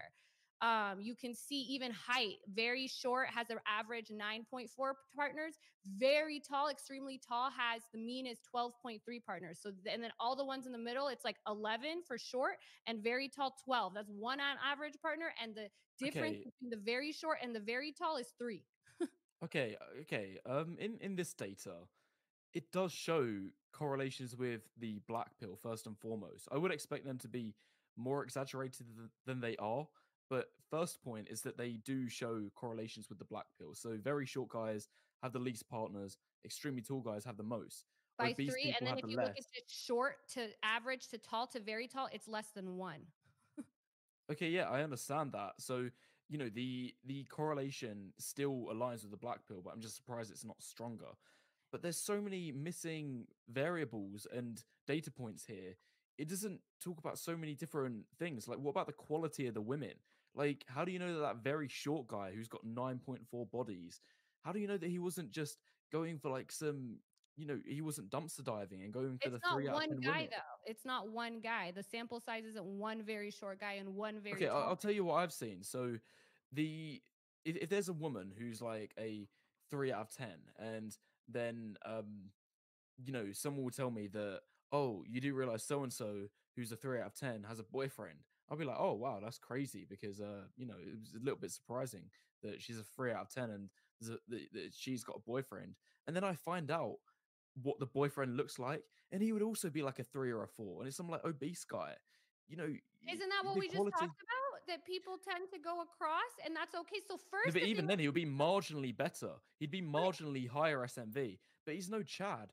yeah, So, but this correlates to the, you know, if your data argument you is have on that the we screen aren't here. all with Chads and we are all with Stacey's, of course not. And I think that's another critique of this is where yes, if you're not a super attractive, super charismatic, then if you're looking at top Instagram models and you're like, I can't get those girls, I can't get Kim Kardashian, Margot Robbie is mid, da da da da da. Like those kind of people, I'm like, okay, yeah, you just spend all your time at the internet looking at people, looking at faces, and you're not. You should be going for people in your around your level of attractiveness. You agreed with that. So yeah, I agree. The very short guys are probably not fucking Megan Fox, but should we all be fucking Megan Fox? I mean, I do Well, think I'm there's a saying little. no, but this data, what I'm saying, the main thing it misses out is that the quality that these short or obese guys are able to obtain, I guarantee you, is far less than what the in shape or very tall guys are I able to agree with you obtain. Like, because you're that not that able that to. coincides with assortative mating, that people are generally mating across. So if you're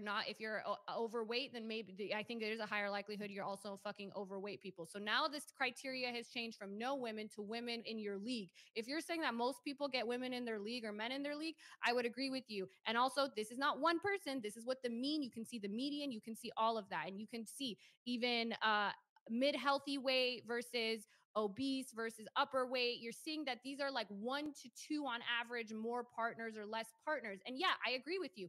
If you look at the pool of women that the ugly short guy is fucking versus the Chad, they're gonna look differently. But of course, and I am totally for the So message that if you're irrespective, that's seeing. still a black pill then at the end of the day. Because we could argue over the fact like, oh, are they having less or is the quality less? Which is it? Irrespective, it still points to black pill because if the guys who are lower SMV, aka who are short, have worse faces, who are obese, if they're getting worse quality or just less women, at the end of the day, the conclusion is the same. It points to the black pill that looks or what is driving home what each of the guys is able to obtain. Well, okay, first of all, that this data isn't unequivocally showing that. But also, my point is that you're saying that like all these women so then we would expect the tall people to have more than just one more partner than, because you're saying even the average women and all these women are going for the top. But the data doesn't indicate that. If black pill solely means that how you look is going to indicate how good your partner looks, then sure, I'm all for the black pill. But that's not the message I was hearing earlier. Okay, so do you know what equivalent the top 1% of men on Tinder get compared to the bottom XX% of Again, men? I know you love Tinder. That's why I'm looking at real data, not Tinder swipes. Because Well, we can also pull up the 2022 study that I showed you. Because what swipes do not indicate dates and sex. I've swiped on people. I've never had sex with a single person I swiped on. So it's not oh, here's what people are doing on the internet when they have no choice but to rate people based on superficial factors. And then you go into the real world and you see, oh, in the real world, women are dating men that are less than 6 feet tall. And actually, those men are having sex with roughly the same amount of women as people who are over 6 feet tall. Oh, fat men are having sex with roughly the same amount of people. And then you go, well, no, they're not, they're just not going to be as hot. Okay, sure. But you're not seeing this thing of the tallest, or the most fit men having sex with a enormous amount of women, and then men who are average or below average or kind of short or whatever are not having sex. You're not seeing that. So who okay, cares what people are doing on their phones? Again, I would implore you, less than half of us are even on these apps. Way less women are on these apps. Instead of sitting there swiping on 100 profiles a day trying to find one to match with you, that probably isn't even going to meet up with you in the first place, because most of us don't. And go out, have friends, get hobbies, touch grass.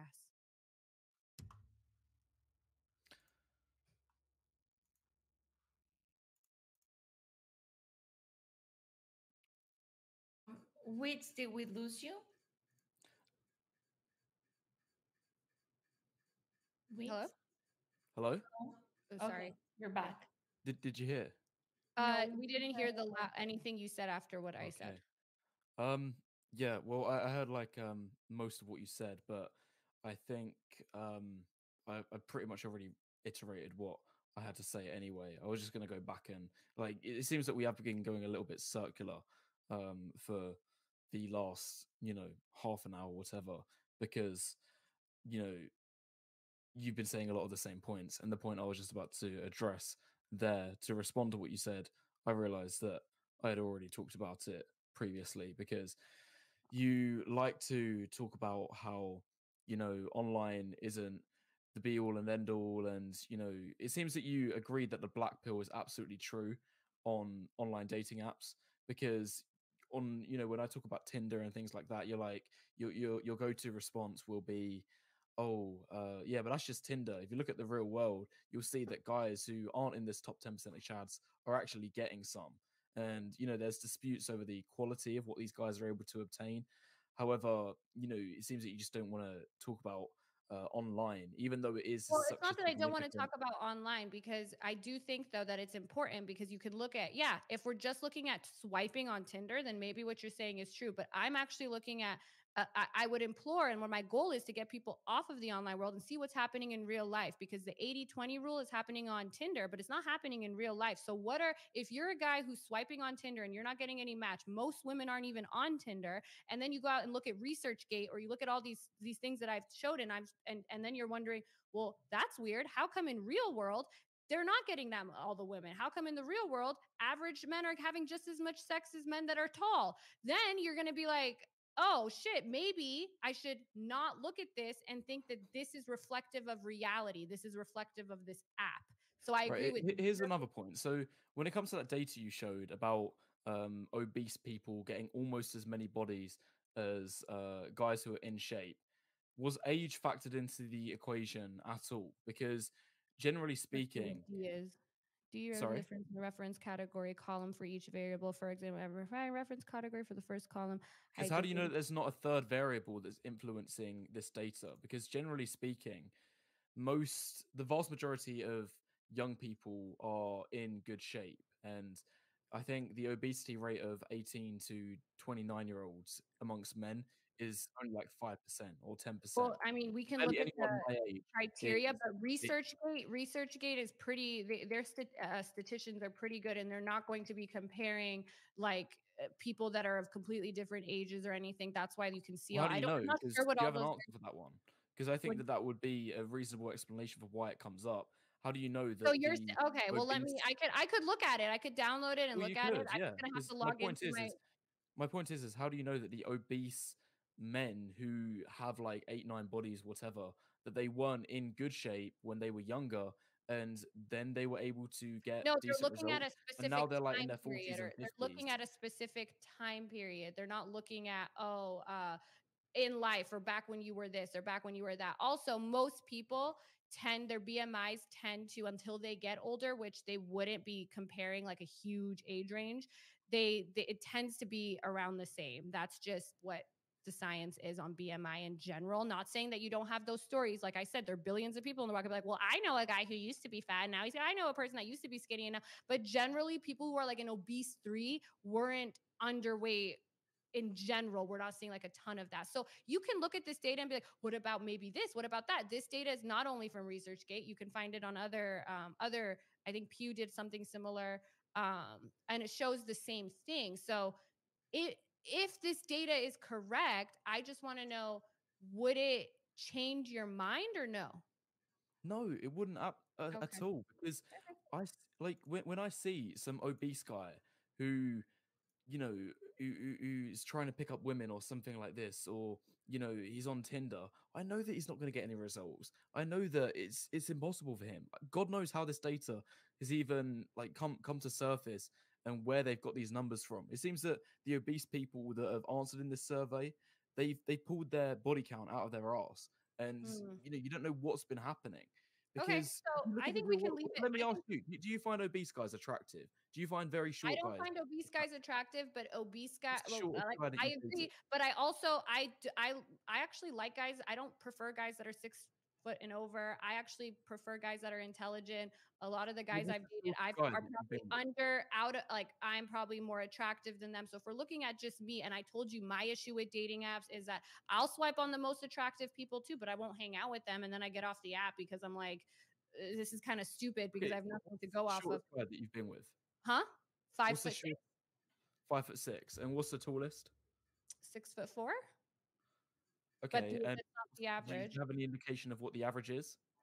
Probably 5'8", 5'9". Okay, that's a little And bit I'm hard, and I'm and because I because mean because I'm the tallest guy that you went with, he's mhm. 6 inches above the average height for men, and the shortest guy you went with was only 4 inches below the average height for men. So you'd go out with the 6'4" guy, but not the 5'4" guy. It's Well, blatantly I obvious. mean There's a data I confirms as well that women care about height. The taller you I'm not are, the saying they better don't it is. care about height, but you don't see it actually replicate in real life. And I'm somebody, No, I you mean, I've absolutely do. always been considered sexually attractive. I'm a top 0.01 OnlyFans creator. I can have my pick of guys, and I still, in general, have only dated one guy that was that tall. All the other guys have been under 6 feet, and I could date all the 6 foot plus tall guys that I want, but there are other things that I'm looking for other than their jawlines and their ratios and their height.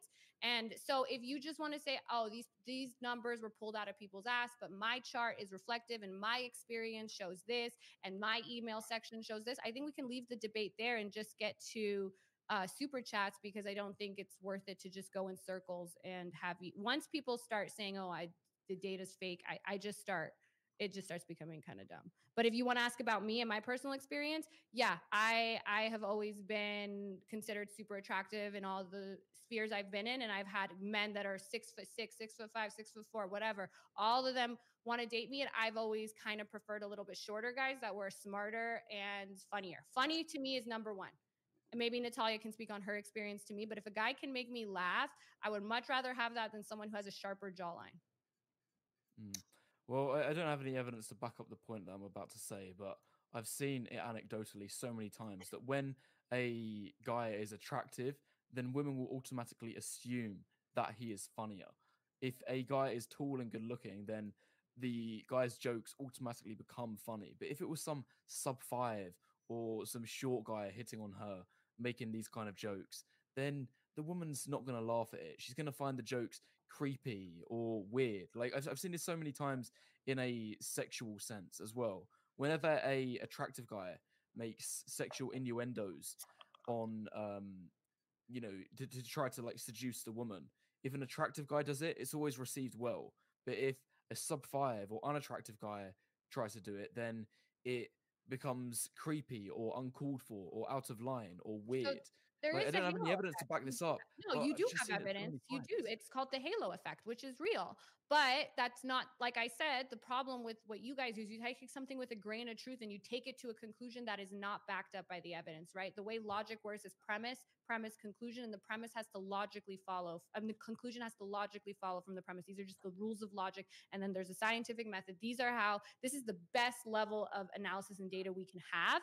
And that doesn't coincide with that on a one-to-one of like, oh, he's hot, therefore people think he's more funny. There's been a lot of really hot guys I've gone out with, like on a date or something, and I didn't find their jokes that funny. And there are guys that when I first met them, I was like, and then that's what proximity, mere exposure effect, big other thing in psychology, which is why if you go to school with a guy or you go to work with a guy and you see him day after day after day after day, he becomes more attractive to you. That's also a part of the psychological research that we have. Okay, I disagree, and if I end up responding to what you've just said there, I'd only be repeating myself. So Okay. I'm more than happy to move on to a different point or whatever, because I don't want this being circular. Okay. We can get, I don't know what Natalia wants to go to next then. You mentioned with Waffles, you mentioned something about hypergamy. Yeah. About Pete Davidson, like when we gave the example when someone in the chat mentioned that, like he's not a very attractive guy, and he gets very successful, attractive women more so than him. So can you expand about where do you guys stand when it comes to hypergamy? Do you think it is a thing? And what do you consider hypergamy? Whether you consider like Right. Okay, let's address Pete Davidson. He's either 6'3" or 6'4". He's not horrendously attractive. Fair enough, he's not a Chad, but he's not a sub 5 either. He's either a normie or a high tier normie, or if a woman's got a niche preference, maybe a 7. So that can explain that. And he's also a celebrity. He's got loads of money. He's got status. He's got 1 million Instagram followers. That's the hypergamy there. So, maybe it's not directly in looks Wait, isn't with regards to hypergamy his though facial more attractiveness. than the woman, because he's dating other women who have more? So they're not dating up in status. Kim Kardashian wasn't dating up in status. Ariana Grande wasn't dating up in status or Instagram followers. So how is that hypergamy? Well, because it's still dating, people in the same realm of status. Like, Yes. it gets to a point where if a woman is so high status herself, she often needs to like maybe date down a tiny bit, but she's not going to be dating the homeless guy or the guy who's working at McDonald's. Like, look at who's that American footballer who is dating Taylor Swift now? Like, she's probably one of the most famous people on the planet at the moment, and she would probably sell more tickets if she did a stadium tour herself than this guy playing for his whole NFL team. So if you're that high status, it's going to be hard to reach hypergamy because there's just not the options of guys who would match your level of status. However, they're still in the same ballpark. Like, they're both celebrities still at the end of the day. Yeah, no, I agree with that. Celebrities tend to date other celebrities, lawyers date other lawyers. People tend to date across, like you said, streamers, people in this online world, they tend to date each other. We all tend to date people in our world, in our sphere. My opinion on hypergamy, it's weird because I think the red pillars do it differently, where they think women date up in like status and wealth, but not in looks. And oftentimes, actually, men are selecting for looks, and women are selecting. So that's what they think. Hypergamy, at least when it comes to education and income, has been on the decline since women have been able to enter the workforce. This is shown. There's like a really famous hypergamy graph done where you could see as women started becoming more and more educated, they were more okay with men who were less educated or than before. Even historically speaking, women's husbands seem to match the same status as their dads. People again tended to, even in those times, marry in the same like group. Even my parents who immigrated from the Middle East, like it was like, oh, he's a good family, we're a good family, educated. Okay, this is how we typically date and meet. So I don't think there's even been strong examples of hypergamy even historically, Okay, but certainly today let's it's think been about declining. evolution for a second. Why are men taller than women? Hmm? Why are men taller than women? I'm not one of those people who says there's no differences in men and women. I don't No, know the exact evolutionary reason evolutionarily, for that, but why would probably, huh? well, could you think of a evolutionary reason for why men are taller than women? Because historically speaking, men were the protectors and the stronger gender in order to gather the resources, and women were the ones delivering babies and doing more of the nurturing. Okay, so there might be some survival elements with regards to it.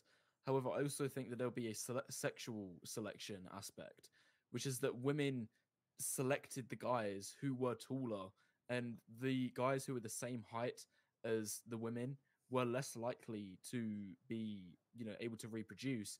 And when you factor in the fact that pretty much every single woman reproduced historically, but only 40% of the men did, then it's a lot more cutthroat as a man trying to be selected for in order to reproduce. And there's also evidence to suggest that in species that the more similar the male and females are in any given species, then the more monogamous they are, and like Sexual less, dimorphism. yeah, the less sexual dimorphic they are, and Yeah. it So the correlates with word, them. yeah. It correlates with like a more fairer and balanced dating market in those selective species. So there's not just one Chad who's monopolizing and spreading his seed amongst like 10 different women. And when you look Mhm. at humans, men and women are pretty different in terms of appearance. Men are significantly stronger. Men are taller. Men, have very different facial structures to women. So that implies that there is a high degree of sexual selection going on, that men have evolved to have these characteristics in order to be more dominant and seen as more attractive in front of Mhm. women. It's satisfying their hypergamy. No, that's definitely true. But hypergamy, so for instance, you always see like older men, sometimes especially older attractive men going for young fertile women. That you could say it's hypergamy because she's dating up in status and whatever. But you could also say if you're looking at hypergamy from the attractiveness metric, he's dating up because she's younger, she's more fertile, whatever. I actually know a lot about this. So our closest cousins are chimps and gorillas.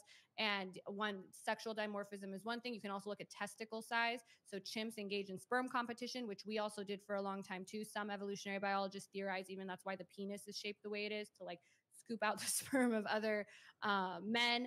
And then gorillas, you see on the other side, they have small testicles. They don't engage in sperm competition. There's one, the alpha, and and we're in the middle, kind of.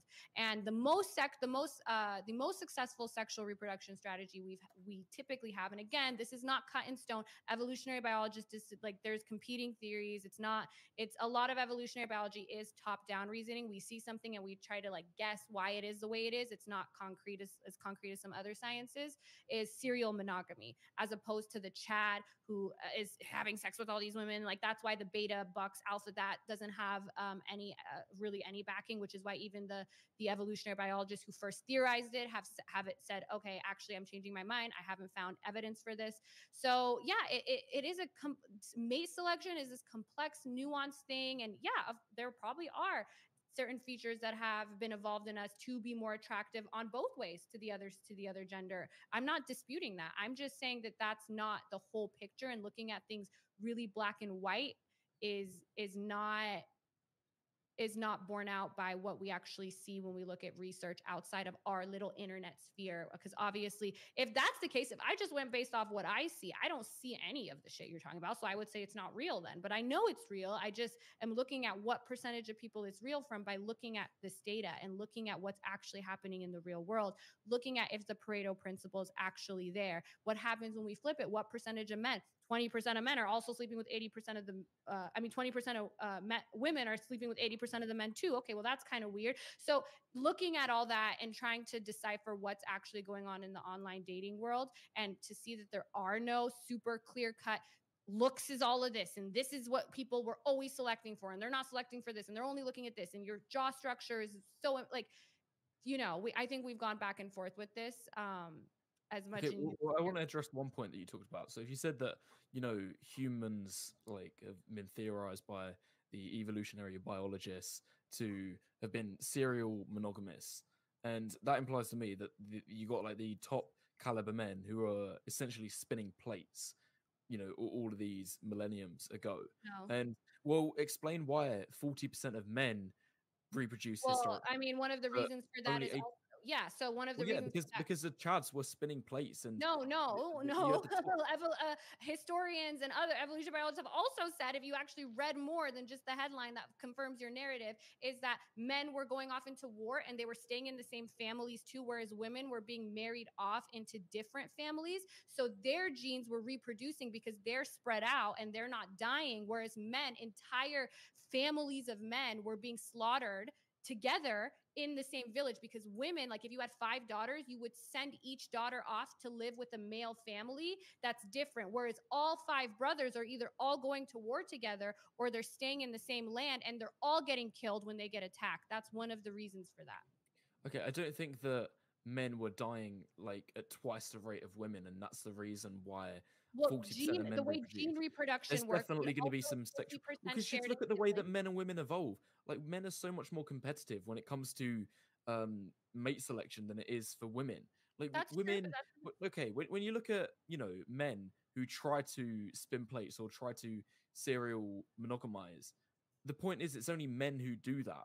When I see a man who, potentially already has a relationship or has a woman who he's dating at the moment, then he also, tries to get more. He's like, oh, this is quite good, but now let me try to add another plate, to the woman that I'm already dating at the moment. You don't see women doing that. Well, The there women are who already have a relationship with a guy that Yeah. they desire, they're just content to stay with him. There Only are men try to differences spin between men plates. and women, but if you know anything about evolutionary biology, even if you've read basic shit like the selfish gene, you know that how evolutionary biology works is it's like a game between men and women. So men act one way, and then there's the ESS, the evolutionary stable, what is it, where it eventually stables out. That's kind of why we have the distribution we have of men and women, and it works in different species too. Even with child rearing, the reason the women typically stay and the men go is because they can, because the woman is the one that has to carry the child, so the men can go.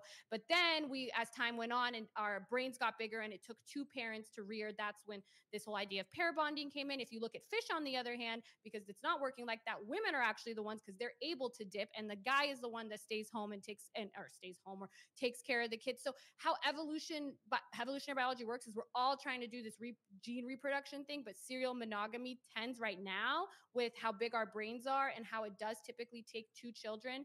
two parents to to bring up a child, and the child has the best chance of survival with that, is how we get relationships and how monogamy and all that has come about. But that doesn't mean it's 100%. Well, it would have the highest chance of raising a child successfully with two parents. But what stops, potentially other mating strategies being involved, which can be beneficial for both a woman and a man? So It doesn't, but that's the most if a beneficial man, one. listen to my point. So if a man, he is a top 10% guy, and he's really sought after by women, and women are sexually available to him, and he can reproduce with those women, and he can impregnate those he can impregnate those women, and then all of that woman, if she's already in a relationship with a guy, now she's got the best of both worlds. Now she's got a man's high value genetics from a top 10 percenter, and she's also got the beta provider who she occasionally sleeps with during her non-ovulating phase.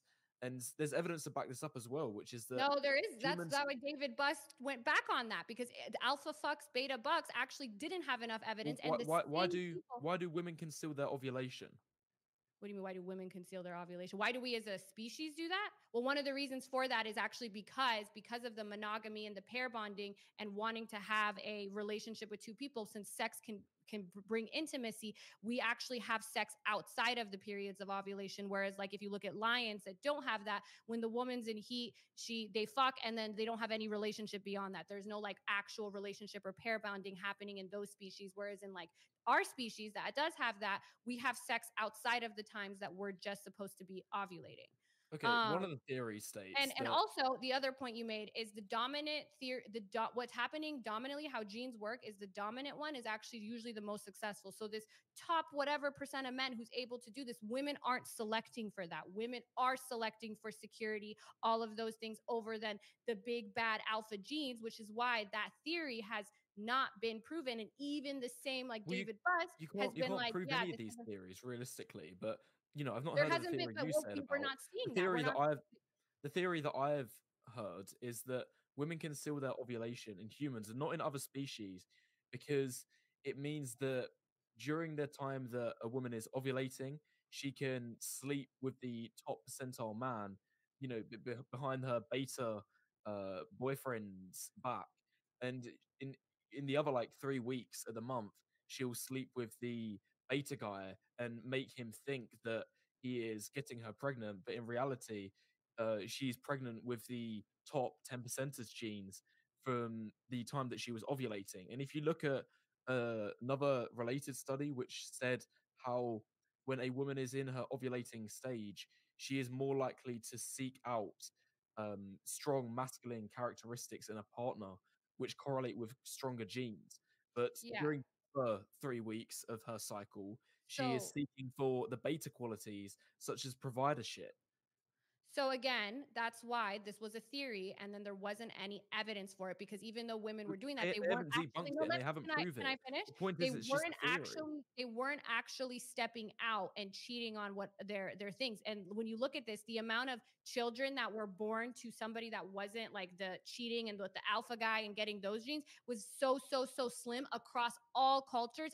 It only tended to be more likely in very poor places, and even that was like under whatever percent. And something that a lot of this community does, like they go 10% of paternity. No, that's 10% of cases where paternity is questioned. It's a very small percentage of people that have these babies or actually get the alpha genes and then have somebody else raise the baby, which is why this theory is no longer an accepted theory in evolutionary biology. And I would implore the audience, if you guys are curious about it, look up how much data there is to back beta bucks, alpha fucks, and you'll see that there's a reason that they have said that this is not what most of us believe anymore, including the people who originally promulgated it.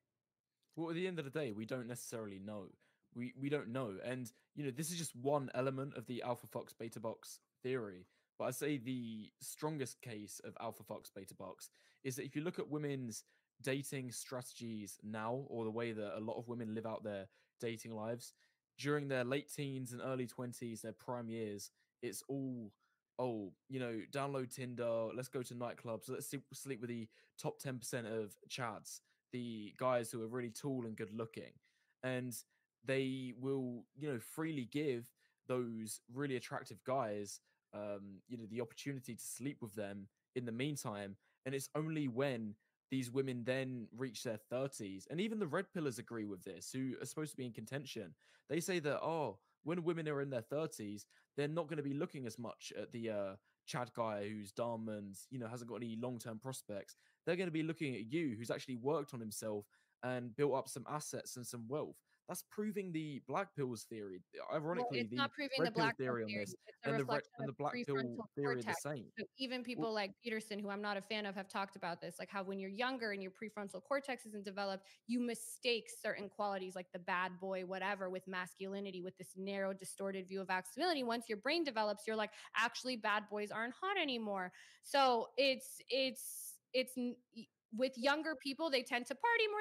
Although all that is going down, and you can look at the stats on how many men women actually sleep with, and it seems like after 35, you do really see that the vast majority of people are having sex in relationships with one person. They're kind of not doing that part. So I don't think the party phase really proves the black pill. I haven't seen anything that you've said that has proved the black pill.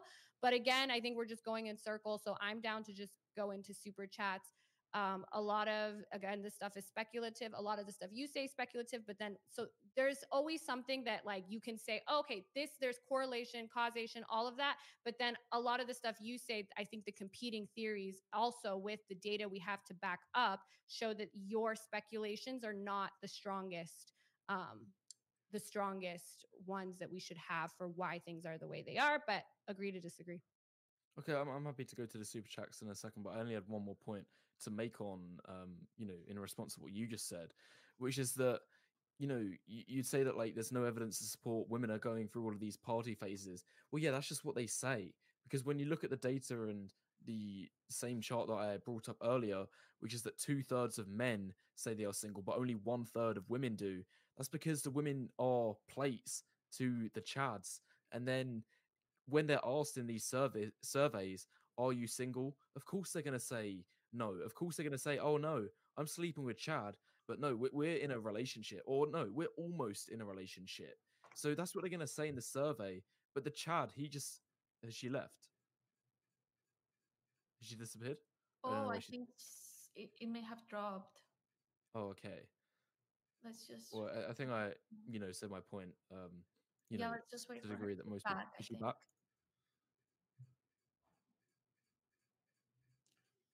I can't see her webcam or Jasmine, we anything. cannot see you or hear you. Would you want to jump to the super chats then, or whatever? If Yeah, she's let's not. jump to the super chats. So Hi guys, I'm hiding you back. Sorry, I okay. don't know what happened.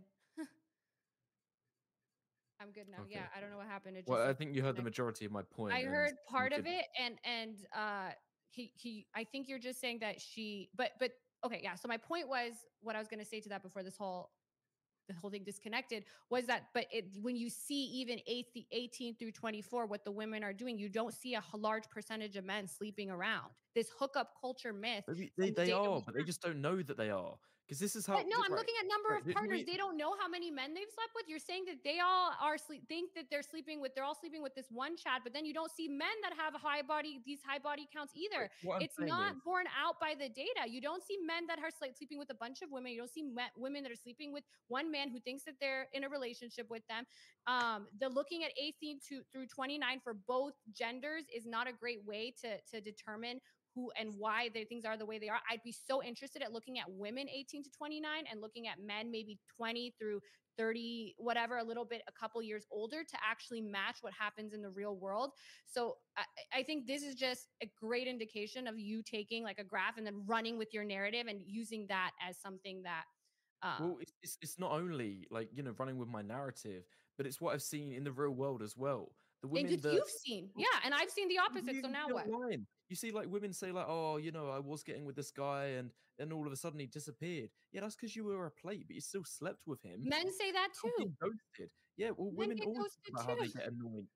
No, women get ghosted way more than men because they don't know that they're just a plate to some See, like chat if I and was you, I leaving would them be off. like, I ghost men way more. I've never been ghosted, and I've ghosted a lot of men. So there we go. It's different than what you're saying. So Okay, this, maybe you're an exception, but if you look up on any like Reddit post saying like, "Oh, I keep getting oh, ghosted," I Reddit, that guarantee you, there's going to be pinnacle of way more science. posts by, but there's going to be way more people. Well, this is obvious. More women Ugh. talk about being ghosted than men.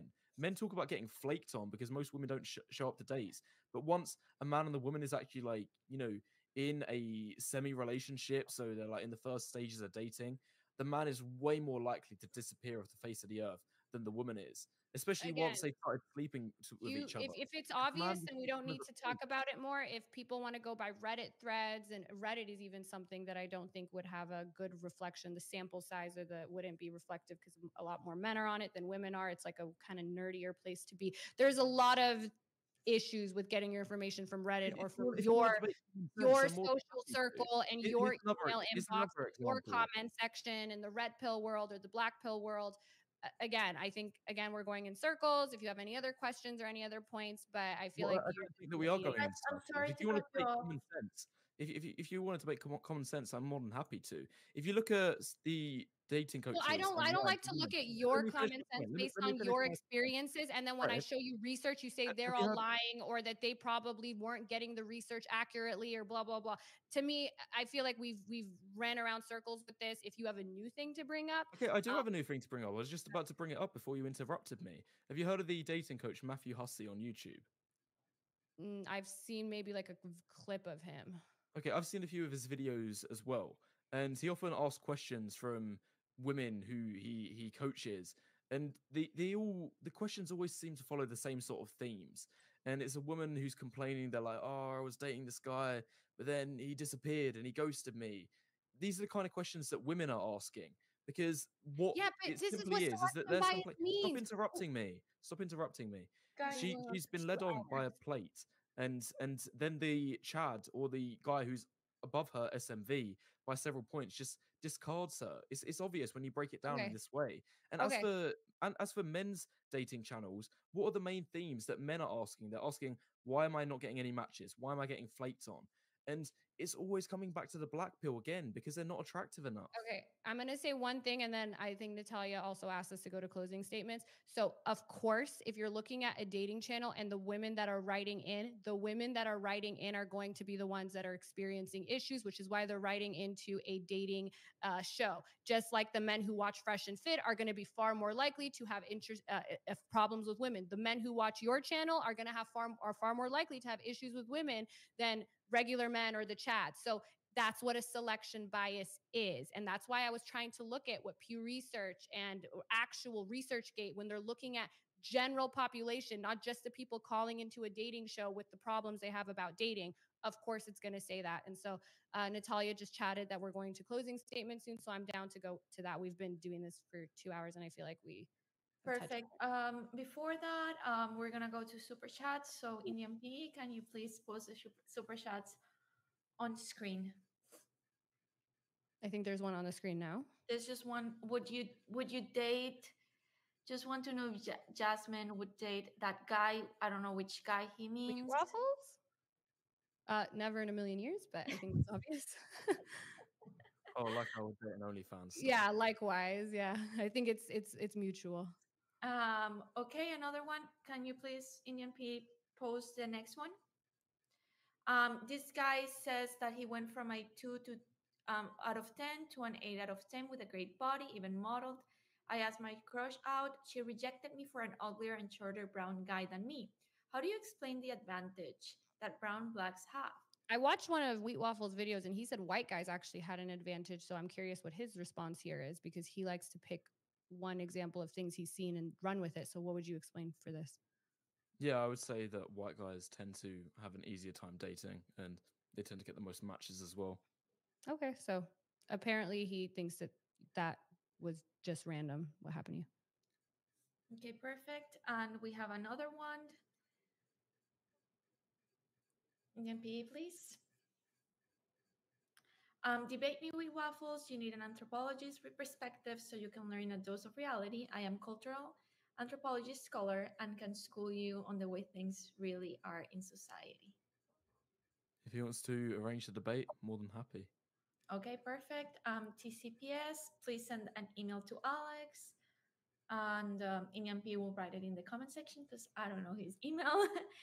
And we can just move forward to closing statements. Okay. I don't care who goes first. You can go first. I don't particularly mind. I don't even think that closing statement for me I is think our necessary. closing Like, statements would be the what is same the as our point of a opening closing? statement. Yeah, what is the point of a closing statement? Like, how formal is this debate? You know, surely we've just like been debating the topics, and I think we could just I do a don't see the basic. purpose of a closing statement. I guess we could reiterate our points, but I agree with you in that everyone who's been listening probably, like, my closing statement would be similar to my opening statement, that I think I've gone through and explained why a lot of the stuff that he talks about is not representative of how dating works in the real world. I've showed data, I've showed research. I've talked about some of the fallacies he's using in selection bias and using a lot of anecdotes to prove his point. And I think that I'm happy with the way this went, and I think the audience can make their decision.